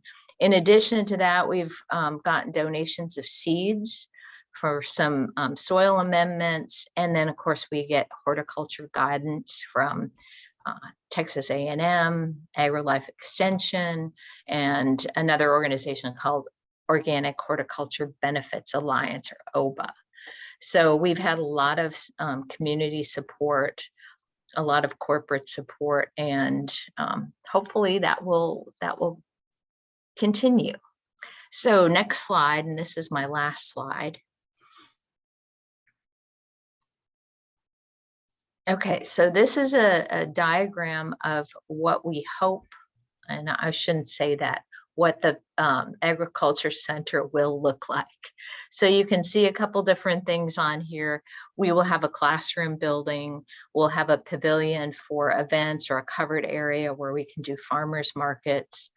We'll have row crops, an orchard, our raised hugelkultur beds. If you aren't familiar with those are Hugel is a German word for hill. And so these are beds that are raised, that are very efficient in terms of sustainability. We don't have to use a lot of fertilizer, and we don't have to use a lot of water in those types of beds. And then we'll also have a composting area so the students can learn why it's important to save your fruit and vegetable scraps, to compost them, to make your own rich soil. We will have an apiary where we'll have bees. We'll hopefully be able to do some honey. And then about half of the property is forested. So we want to use that forest so the kids can experience nature walks through the forest. So we'll cut some paths, but then we also want to do some foraging. So we'll have different things planted within there and teach them about foraging for different types of foods. So it's a big plan, and it's an exciting plan. And you know, I'm probably going to be retiring in about 2 years, and I want to see this. I want to see this finished before I do. So yeah, it's an exciting thing, and the whole idea is to get kids to be excited about food, to eat more fruits and vegetables, and to understand the food systems. And hopefully some of these students that come through here will eventually go into a career, whether it's agriculture, food, nutrition, culinary. We need more people to go into those types of careers. So that's kind of our goal too. Excellent, Nan. It just sounds fascinating. Thank you. In particular, it sounds like you have developed some wonderful partnerships in the community. And just the fact that your new department within a department is now responsible for teaching children more information about nutrition, cooking, hands-on experiences that not only benefits them now, but those types of learning experiences can benefit you for the entire lifetime. So thank you. I understand that Carlos is here. He was pulled away for a district meeting this morning. And so let me, Carlos, give you a really quick overview of the other two panelists that we've had so far. The topic is how school nutrition departments have stepped up and continue to provide healthy meals in spite of the pandemic, and innovations that keep moving good nutrition forward. And we've heard from Rolando Hernandez, the nutrition director with La Jolla School District, and he was talking about it being fun in a creative way, although very stressful because of multiple changes, constant changes, and the supply chain issues, staffing issues, but some of the creative measures that they took in bus drivers helping out with staffing, multiple changes, menu changes, distribution methods, everything that took place in basically producing and operating a totally different nutrition environment. So my hat's off to all of you. Nan Kramer, the Director of Food and Agricultural Literacy with the Nutrition Services with Houston ISD, was just telling us about this new department. She has been in this position since the pandemic and expanding beyond the meal service. You know, what can the nutrition department do to solidify themselves, institutionalize themselves as part of learning and life activities? And that included nutrition education, cooking programs for students, hydroponic farming where they're growing their own produce, sustainable agricultural procedures, and just looking at the future of food and food production. So they have also instituted a new farm, which is called Mikawa Farms. And this is what I think you probably saw when you came in, that she had a diagram of the future of the growth of the farm. And it's going to have just multifaceted aspects in terms of forestry, fruits, vegetables, bees and pollinators. So I think that's probably where you came in. So what I'd like for you to do is that, if you will, Carlos, introduce yourself, tell us a little bit about yourself, and then give us an overview of how you have addressed nutrition during the pandemic and innovations moving forward. Yes, good morning. Thank you for your patience. I apologize for coming on here. They asked me to attend a meeting, but yes, thank you for that review. I was hearing the last presentation. Thank you, Ms. Kramer. That was very informal. That was awesome. So yes, my name is Carlos Villalobos. I'm the new Child Nutrition Director here in Clint ISD out here in El Paso, Texas. I am a former principal, former teacher, former actually custodian, started as a custodian, been in the education business about 17 and a half years. And now I'm on the child nutrition. I came in about 4 months ago, 4.5 months ago during the pandemic. So it's been a lot of learning, and I do have a lot of respect for everyone. Those of you that have been in child nutrition for a long time, I think coming from the principal side and coming from the education side, it's a totally respect to you. Hats off to you all. Those of you that have been doing this for a long time. It is tough, and it's a hard work, and there's a lot of things behind the scenes that I think that a lot of people don't know if you don't have that nutrition or food service cap or experience. So, but yes, during the pandemic, we've had to get creative. I think the presenters before, they did a great job of just talking about some of those challenges. But one of the challenges that I've seen, especially for us here, is just the staff shortages, with just having people that want to work in the kitchens and that understand. And so that has been a challenge for us. Also having systems in place to train those people when they come in. We are now kind of opening the doors for anybody, and a lot of times they don't have any experience at all. So what we've done is we've worked with our kitchen managers, our kitchen assistant managers, to really target that leadership with them.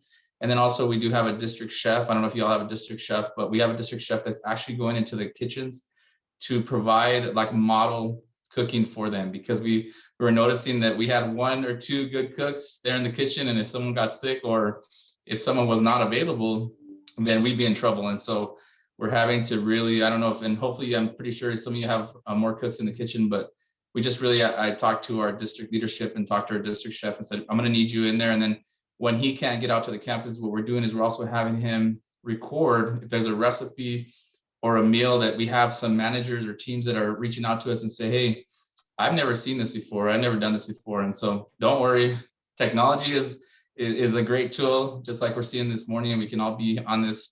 But he's able to record the video, and then we share that with the managers, and then he'll go back and follow up if there's any questions after they see the video of how the recipe is prepared. And then he'll obviously go back and check to make sure that that food is prepared correctly. So that is one of the things that we are doing, because we're noticing that a lot of people that we're getting don't have a lot of experience coming in the kitchens. And if they're anybody like me, you don't want them in the kitchen if you're not good at cooking. So, but we are training them. We're trying to be innovative and building our leadership team. And we're just really trying to provide that monthly leadership, and sometimes even bi-weekly meetings, even if we have to do them via Zoom. I know technology, I'm sure everybody's had to go via Zoom, Google Team. I'm sure everyone's technology experts now on all these platforms. Our phones have been, as far as calling them and making sure that everybody is okay at campuses. But I just think the communication has been real key. I'm pretty sure everyone that's in the child nutrition in your districts, just making sure you communicate to the teams, and then to have those systems in place. We have a system in place now when we know that there's some kitchens that are short. We do have some managers and some staff already kind of designated to be kind of like a floater, just in case we need them to help out or serving.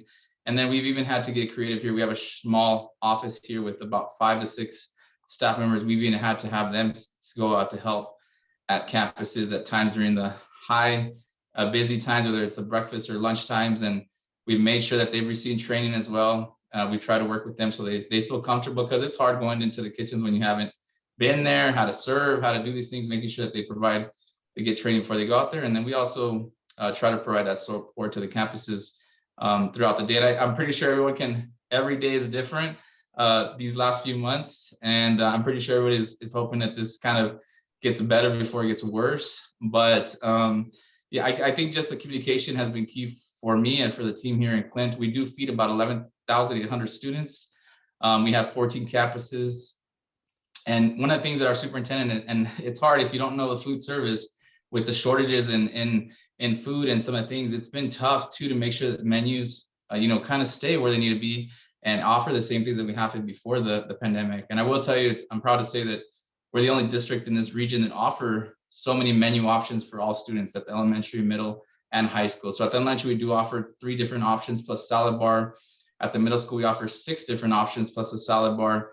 And then at the high school, we're offering up to 9 to 10 options plus a salad bar. And it's been challenging, I'm not gonna lie. There's been some days where like, okay, we're gonna do this option. And my superintendent is like, all right, Mr. Lowell, I put you there, you have some experience, make sure that we stay as close to the menus as we can. And we've had to adjust a little bit, but our managers, and I'm sure you all have great ladies and great teams and gentlemen that work in those kitchens that just make miracles daily, right? I know the menus are real pretty and that they want a certain food, but a lot of times it's the teams in the kitchen that make that magic happen. And so I did let our superintendent know, and I'm sure everyone has had those discussions with their leadership about just being a little bit flexible if at times we cannot get to what we need to get to, because there have been moments where, we had an issue with some pizza crust. I don't know if anyone experienced that. We had some pizza crust that was kind of short because everybody loves pizza, right? So we got some schools that had some square pizza crust, and we made the best of it. We went and go talk to the managers, and we talked to the staff, and we try to communicate that, because those are things out of our control. But we got to make pizza, so we got to make sure that sauce is fresh and the ingredients are fresh. And so we definitely did that, and we had a lot of happy students. Everybody, we fed them. That's what we're here for. I think sometimes we forget that, right? Besides all these challenges, obstacles, we're here for kids, and we're here to make sure that they get the best food. And if they're like us, like adults, when lunchtime comes around or breakfast time comes around, you got to have a good meal to make sure that your mind and everything is good. And so I think now I'm getting more also seeing that the lunch is so important, and so the breakfast as well. And so we've tried to make sure, even though with shortages, I'm sure everyone's had them, we try to make sure that the kids have what they like and what they'll eat. And then we've tried to, something that the superintendent asked me to, when I came aboard here a few months ago, is just trying to promote more healthy eating. I know our kids, I have 2 daughters of my own. You give them a vegetable or fruit, they will not eat that, right? They're gonna go for the chips or all the good stuff that they shouldn't be eating. But one of the things that we've done since I've been aboard is we've brought in what's called the fruit fiesta. And I wanted to do slides, and I apologize, we've been so busy, but hopefully for another opportunity, I would definitely like to share just some of the stuff we're doing with the slide presentation. If you need any information too, I'll leave my contact information, and I wouldn't mind sending you pictures and emails. But we're doing what's called a fruit fiesta. And so it's basically just like the name sounds, we put some music on, we sample a bunch of fruits. We have our, our chefs, our kitchen staff, cut up a bunch of nice fruits, and we put them out there, and we make little flyers just about some, key, just real simple facts about how fruit can help you. And sometimes we don't even know, like blueberries and how they, they can be a benefit to your health. And we pass them out, and we really promote the kids get a lunch tray, come and take some nice fruit over here and enjoy this music. And so it's been a hit. We've been doing it in all schools, and the kids like it. They see fruit out there, and you'd be surprised. Like sometimes they're like, what is that fruit doing there? And sometimes, we go, hey, just come on out, get your tray, get some fruit. And then we've kind of added to it like a little bit of yogurt sometimes, some granola, just to kind of, hey, have you ever tried fruit with granola? Little fruit cup, and kids have been awesome with it. So it's been one of the things that working with us. I just wanted to share that. And so it's real simple. I know even adults coming up, and we have plenty. So we give them little sample cups, and we give to even the teachers and the staff just so they can get excited about it. And we tell them, hey, make sure you support our lunch, come get some lunch, because at the end of the day, to the staff, we need to provide a service for also our staff, because, as a former teacher as well, they live at the school. So they need to get those meals, but also if they can help promote in their classrooms, they can do a great, it works out great. So that's one of the ideas I wanted to share. Another thing we're also doing is just samples. I don't know, I'm pretty sure, I know it sounds simple, but just samples. We've been trying to create different recipes. For example, if we do a different recipe, a meatloaf, or a different type of pizza, or a different anything that's a little bit out there. We did what's called a taco pizza. I know when the kids see a taco pizza, they're like, what is wrong with that pizza, right? But it's delicious. So what we can do is we do little samples, and we go out there, hey, we're going to provide this on a menu in a week or two. Would you like to try it? Would it be something that interests you? Because at the end of the day, your customers are your students, and we got to make sure that we're feeding them what they like. And it's tough. I will be honest with you, it's been tough, but you can kind of tell each school, each level, what they like, what they don't like. And then you kind of slowly start to try to put some new things in there. We've tried some smoothies. We've tried some different types of soups, some paninis. And I'll be honest with you, for some kids also, it's a thing they've never experienced. I want some pizza too, right? We're going to have pizza for lunch, right? That's great. Now, pizza for everybody, right? But yeah, we want them to experience something different, but we also want to get their feedback. And so getting that, it's a quick sample. Right away, this is going to be a hit or not. And then you can decide, and you can still try to menu it. And if it doesn't work, then you take it off. But also just serving. We've also done surveys. I'm pretty sure everyone does surveys in their campuses. But one of the things we did was we would do like a survey, say in elementary or middle school. And if a student got a lunch tray and they did their survey, we had a survey table, then we would have like a small little treat for them. I think we've done, we don't do it every day. Like I said, it's just to get that feedback. Because once they see you have something different there on the side, they get their lunch tray, then you can get that survey, and it's automatic feedback. And so then you can kind of look to see what you're feeding. But that's been a big hit, sampling and surveys. Just another thing we're also doing at the high schools, which is something real new, is we do have a taco truck. And so we are trying to do that every 2-3 months. But be surprised if you see a taco truck out there, kids will go and eat. And so if adults show up, I mean, we do what's a taco truck. It's the same, tacos, it's a little bit different, format, and then they go out there and kids eat. And so we're just trying to find creative ways to get the kids to go out and just come to eat. And so that was another thing we're doing. We also do what's called a roving chef, and it's pretty cool. We do it at the elementaries, and it's basically our district chef.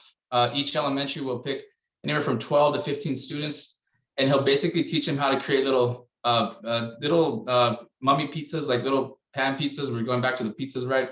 And then also how to cut out fruit, like how to make letters out of fruit, and then they can create like a fruit bowl. They get a little chef hat, they get a certificate, and we take a picture, and they get to wear a little apron that we lend them, and they get to keep the hat and the certificate. And it's surprising. I went to college, but I'll be honest with everybody, I did not like school. My favorite subject was physical education and during lunch and breakfast. Those were my favorites. And so school was not my thing until I got into athletics, until I got into other things and coaches and other extra activities. And then I wanted to go to school. But for a lot of our kids, just given that seed to want to go and cook and be a culinary student is amazing. And I have friends and people that were not good students, and they didn't like school, but they're making more money than me and they work at a nice restaurant and they're eating a lot better than I am. And so it's important for us to make that seed. So that's what we're doing with the Roving Chef. It's a great idea. If anyone needs anything with that, I'll leave my contact information in the chat. I will be gladly to share that with you all. It's a simple concept, but it's just having them see to a district chef and assistant district chef and having them see themselves in them, that they can be that. It's been awesome. And we've had some kids afterwards after the class, and it's a simple class, about 30, 45 minutes. And the kids are excited. I want to go to chef school. I want to go, what do I go study? So I want to cook and I want to be like this chef. And then some of them are just excited to go home and teach their parents how to cook. And that's awesome, right? I know some of you have kids, if we could have a personal chef, I think we might keep those kids around a little bit longer. No, I'm kidding, but we want to make sure that, making sure that they have that experience. So there's a question there in the chat. I don't know if you want me to answer the question or I'm almost done. I just have a few more things I want to go over, but if you want to go over yours first, then we'll okay. open questions after. You got it. Okay, I have two more. I can talk forever. Well, y'all know we don't have a whole lot of time left. You've got about 6 minutes. So yes, ma'am. Thank you for keeping me on track. Two more things and then I'm done, and then we can open it for questions. Thank you, Ms. Smith. We're also we have what's called cookouts, carne asadas. And so we do have designated one cookout for each campus. I don't know if y'all do that. It's really cool to see the kids get excited about cookouts, just to grilling meat or chicken, and then also getting them to eat. We've noticed that that's increased our numbers. And I know with COVID, we've had to be a little bit more strategic with our setup as far as making sure kids are not all together, but making sure kids eat. So we also are doing that. And the last thing, which I'm sure everyone does, we're doing what's called farmers market at all elementaries. And we're trying to get them into the secondary schools. I really like what Ms. Kramer talked about. That's awesome, just getting the vegetables from there. But we do try to get those from our local vendors. And we try to get the kids to see different types of vegetables and fruits they've never seen. We have little facts on cards that we give them. We give them kind of like a health class on some of those things and where they come from. And it's real exciting. The kids get excited to try different types of fruits and vegetables with that. But those are some of the things that we're doing in Clint ISD. And I appreciate everyone's feedback yesterday. It was great to hear everyone sharing their information today as well. And I thank you for your time this morning.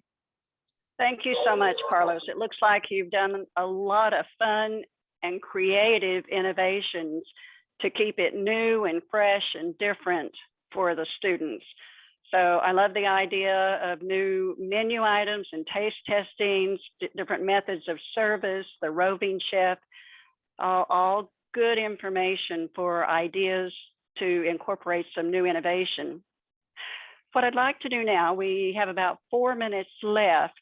I'm going to combine two questions because I think they're very similar and give you each about a minute or so to respond. How have you worked with the community to meet your needs? And what can families and communities do to support child nutrition moving forward? Let me go first. What we have done, we actively, how can I say it, actively in Facebook and in social media. So I know our participation was hurting, and there was a lot of miscommunication because of COVID and this and that, and our attendance was real low. Parents were not sending kids to school because of the pandemic. So it was more like we needed to educate more the parents or the community. And we've started putting the pictures of our menu, daily pictures of our menu. This is what's for lunch today.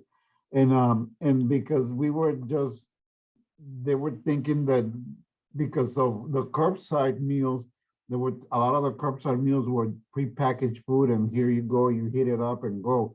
Now, and that was the thinking that our participation was not the same as before. So it was a lot of like, well, it's a lot of cold cuts, a lot of cold food, and a lot of prepackaged stuff. And in reality, we had to change that perception back to what we really do, cook, and put daily pictures of our menu, daily pictures of our meals, and this is what the kids have. These are the choices what they have.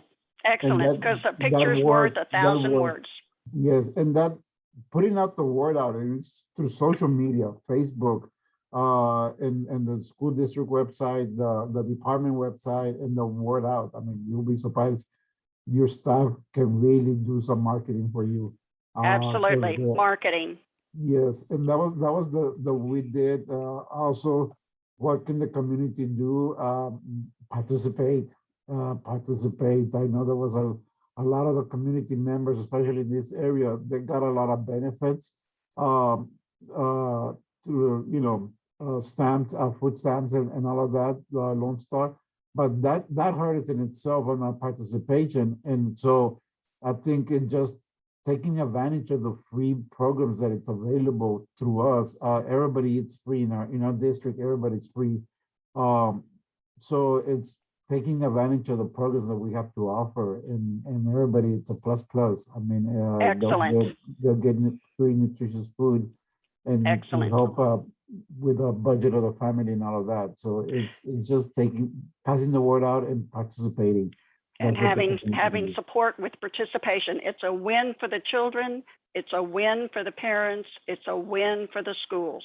So thank you, Rolando. Nan, do you have something to add? One of the things that Houston ISD does, they host a parent university every month. I think it's on the first or second Tuesday of the month. Now, prior to the pandemic, those were live events, and they would go from different high schools around the city. But now they've been doing it virtually, and I think their participation is actually higher. We're going to participate in that in our April by doing a short demonstration of how to do container gardening. So that's something that we can share with the community. And then what can the community do for the schools? They can come and volunteer.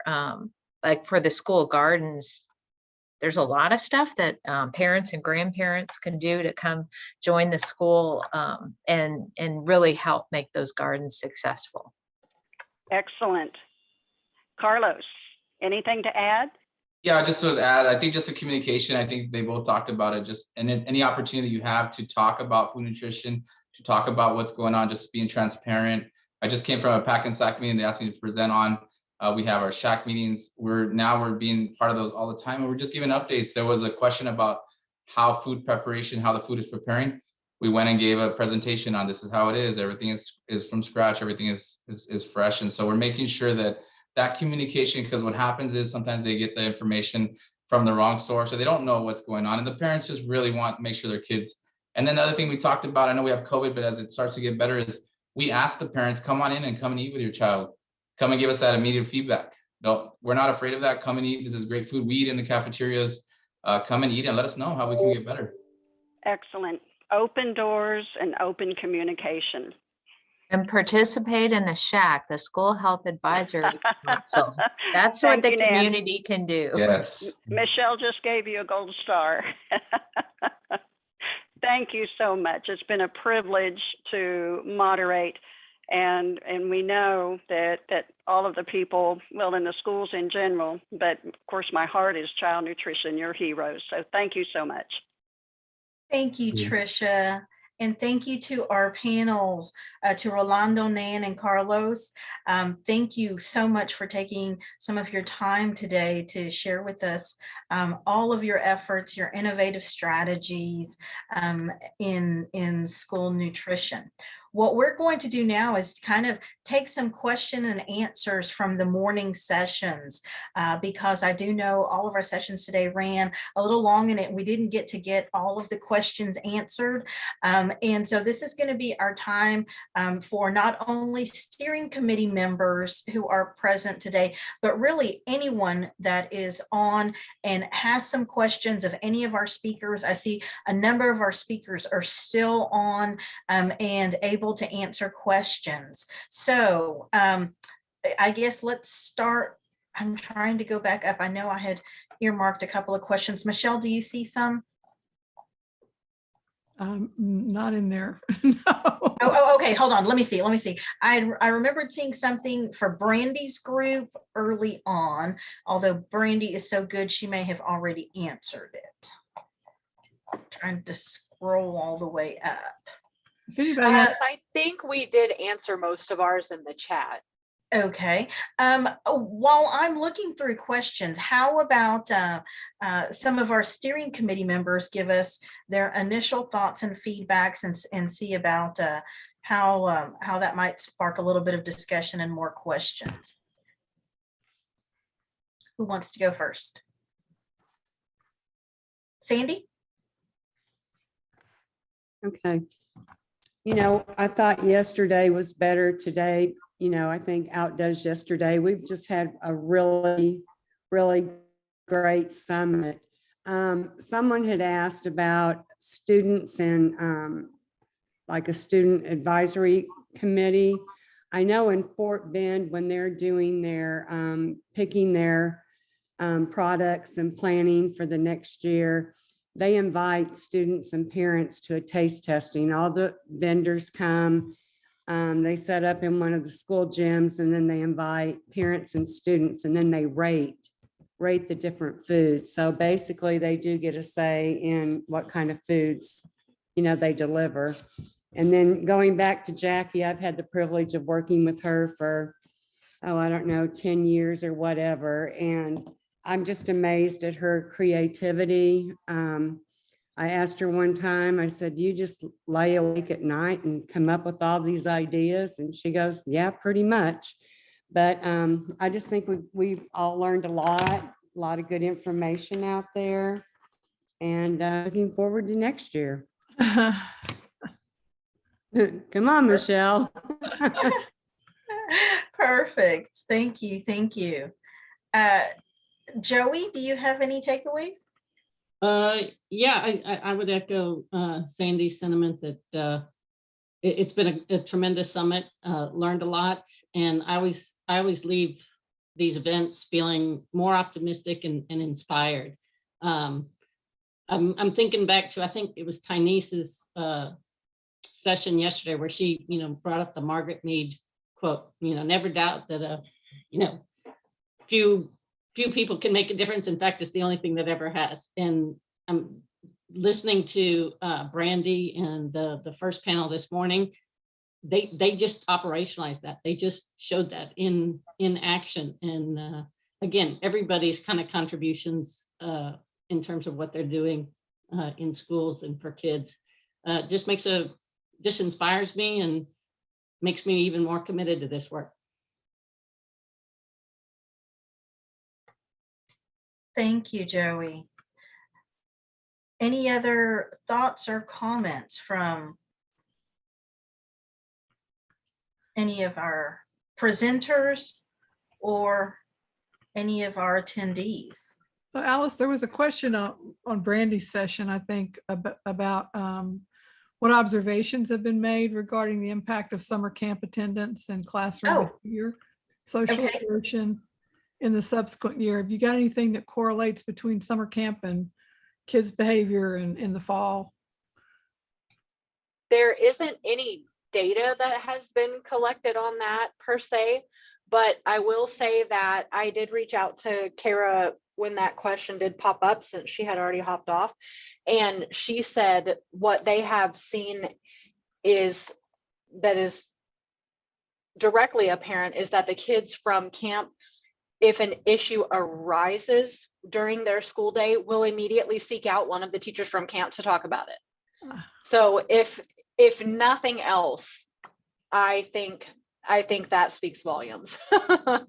Well, and Brandy, I think that's exactly right. And that actually is right in line with, I think, close to your last slide, or maybe the next to the last slide in y'all's presentation, was that direct comment or quote from one of the teachers that was relatively new to the school district and who immediately recognized the value in getting a head start in recognizing and being a teacher that the kids got to know during the summer camp, that then immediately helped when the school semester started. So I think that's absolutely a two-way street. Yesterday we talked about the value in communication and two-way streets. This is a perfect example. It's clear, albeit anecdotally, but it certainly seems to have value in the fact that kids are feeling that level of comfort with the teachers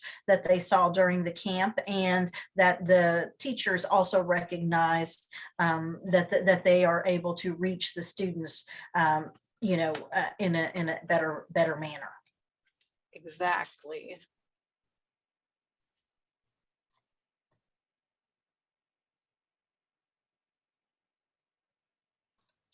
I believe you're muted.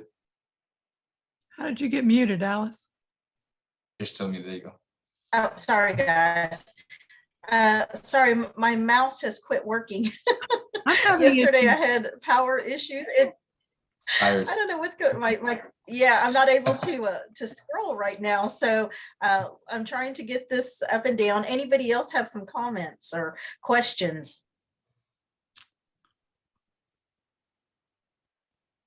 I just had a comment. I just want to thank everyone. I know also with the pandemic, we know that these kids were at home for 1.5 years, 2 years, and that we know that they had a difficult time, both social, emotionally, but we also know that they didn't have a safe place to eat and to get provided those meals. So I know everyone's had challenges, but just it's been awesome to see, I'm sure in many of your districts, just that we're feeding these kids and that they have that safe place again to go have a hot meal for breakfast and lunch. And we're going to build them back up just like we're building them back socially and emotionally. And everyone has played a big role in that. So kudos to everybody. Absolutely. Rolando? Yes, I mean, any it's final like comments? Carlos said, it takes a community. So it is, everybody will have to do their part and bring everything back to normal. It will take some time, but it is something that everybody I think with everybody collaborating together and doing things right, we'll get there. We'll get there. Right now it's challenging times. I think we're down in the downhill. I hope the worst is past, but we're getting there. We're getting there, and I feel that good things are coming up. I mean, good things are coming, and it's just a matter of us being patient and keep doing it. I kind of want to echo what Joey said. It's these sessions. I mean, I've been doing this for 20 years, and to see the passion and the commitment of the people that have participated for the last 2 days on these panels. And these are all people who are working at districts. I mean, these are schools, and to see how much they care and how much they're willing to commit is something I feel like parents don't necessarily always get to see. And somehow we've got to do a better job of sharing that. And that's what that camp was, just a fabulous way for parents to see how teachers could interact with their kids and how much they could learn and grow and have fun with SEL and improve their mental health and improve their nutrition. So I just want to thank all of you. And I wish you were all at every school.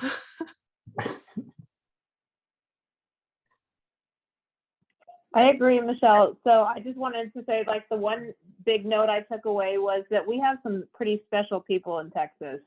That was evident from this summit. And I think continue creating these opportunities that everyone's created is a takeaway for me. I also just wanted to thank everyone for what they're doing. I think as a parent who has a child who doesn't like going to school, recess is the highlight of his day.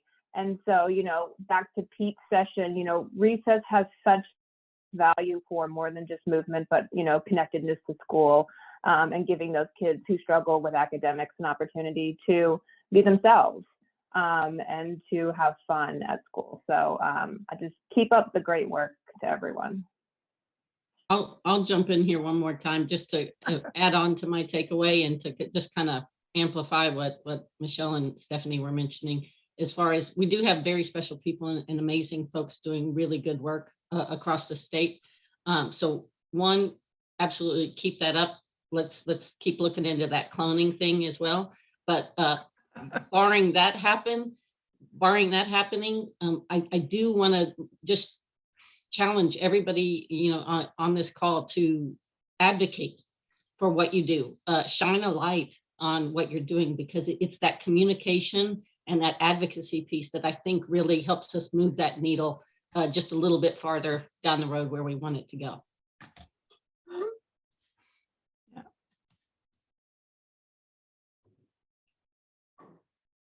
Excellent points by all. Any other thoughts or comments?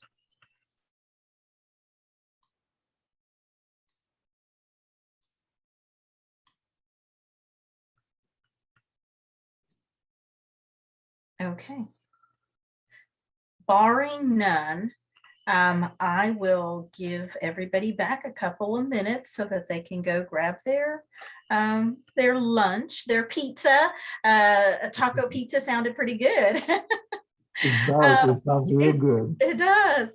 But in conclusion, I do want to say thank you so much to all of our presenters for today, all of our panelists, our moderators, our steering committee members who helped pull together all of these fantastic speakers, helped put together the agenda and so forth, all the logistics. And a very, very special thank you to Miss Michelle Smith. And without Michelle, our committee, she does an amazing job as our state coordinator. I am honored to get to work alongside Michelle. Whenever I see a text or phone call from her, it's always a smile on my face because I know it's something new and exciting that we're about to venture on. And so we just are so fortunate. Thank you, Michelle, for all of the logistics and just all of the work that you do championing for Texas Action for Healthy Kids and for child health in general. Alice is one of the few people that will answer those texts that come in at 4 or 5 or 6 o'clock in the morning. That's right. I'm a morning person too. So she knows, she and I often text at 5:30 in the morning because we know we're both up. But thank you, Michelle. Absolutely. It's been a great session. Everybody who has attended, you will have access to all of the presentations, PowerPoint presentations, as well as the recordings. And then I will also say that please be on the lookout for a survey that will come in the following days. Please, we appreciate your feedback. We're always looking to improve and most importantly, give us ideas on thought topics for next year, or not even just next year, but for other educational opportunities in the months to come. If you see a need in your prospective area, please let us know so that we can look at how we can help bridge the gap, fill in some of those resources. But with that, I will conclude and say thank you to everyone again. Thanks, guys. Bye. Thank you and bye.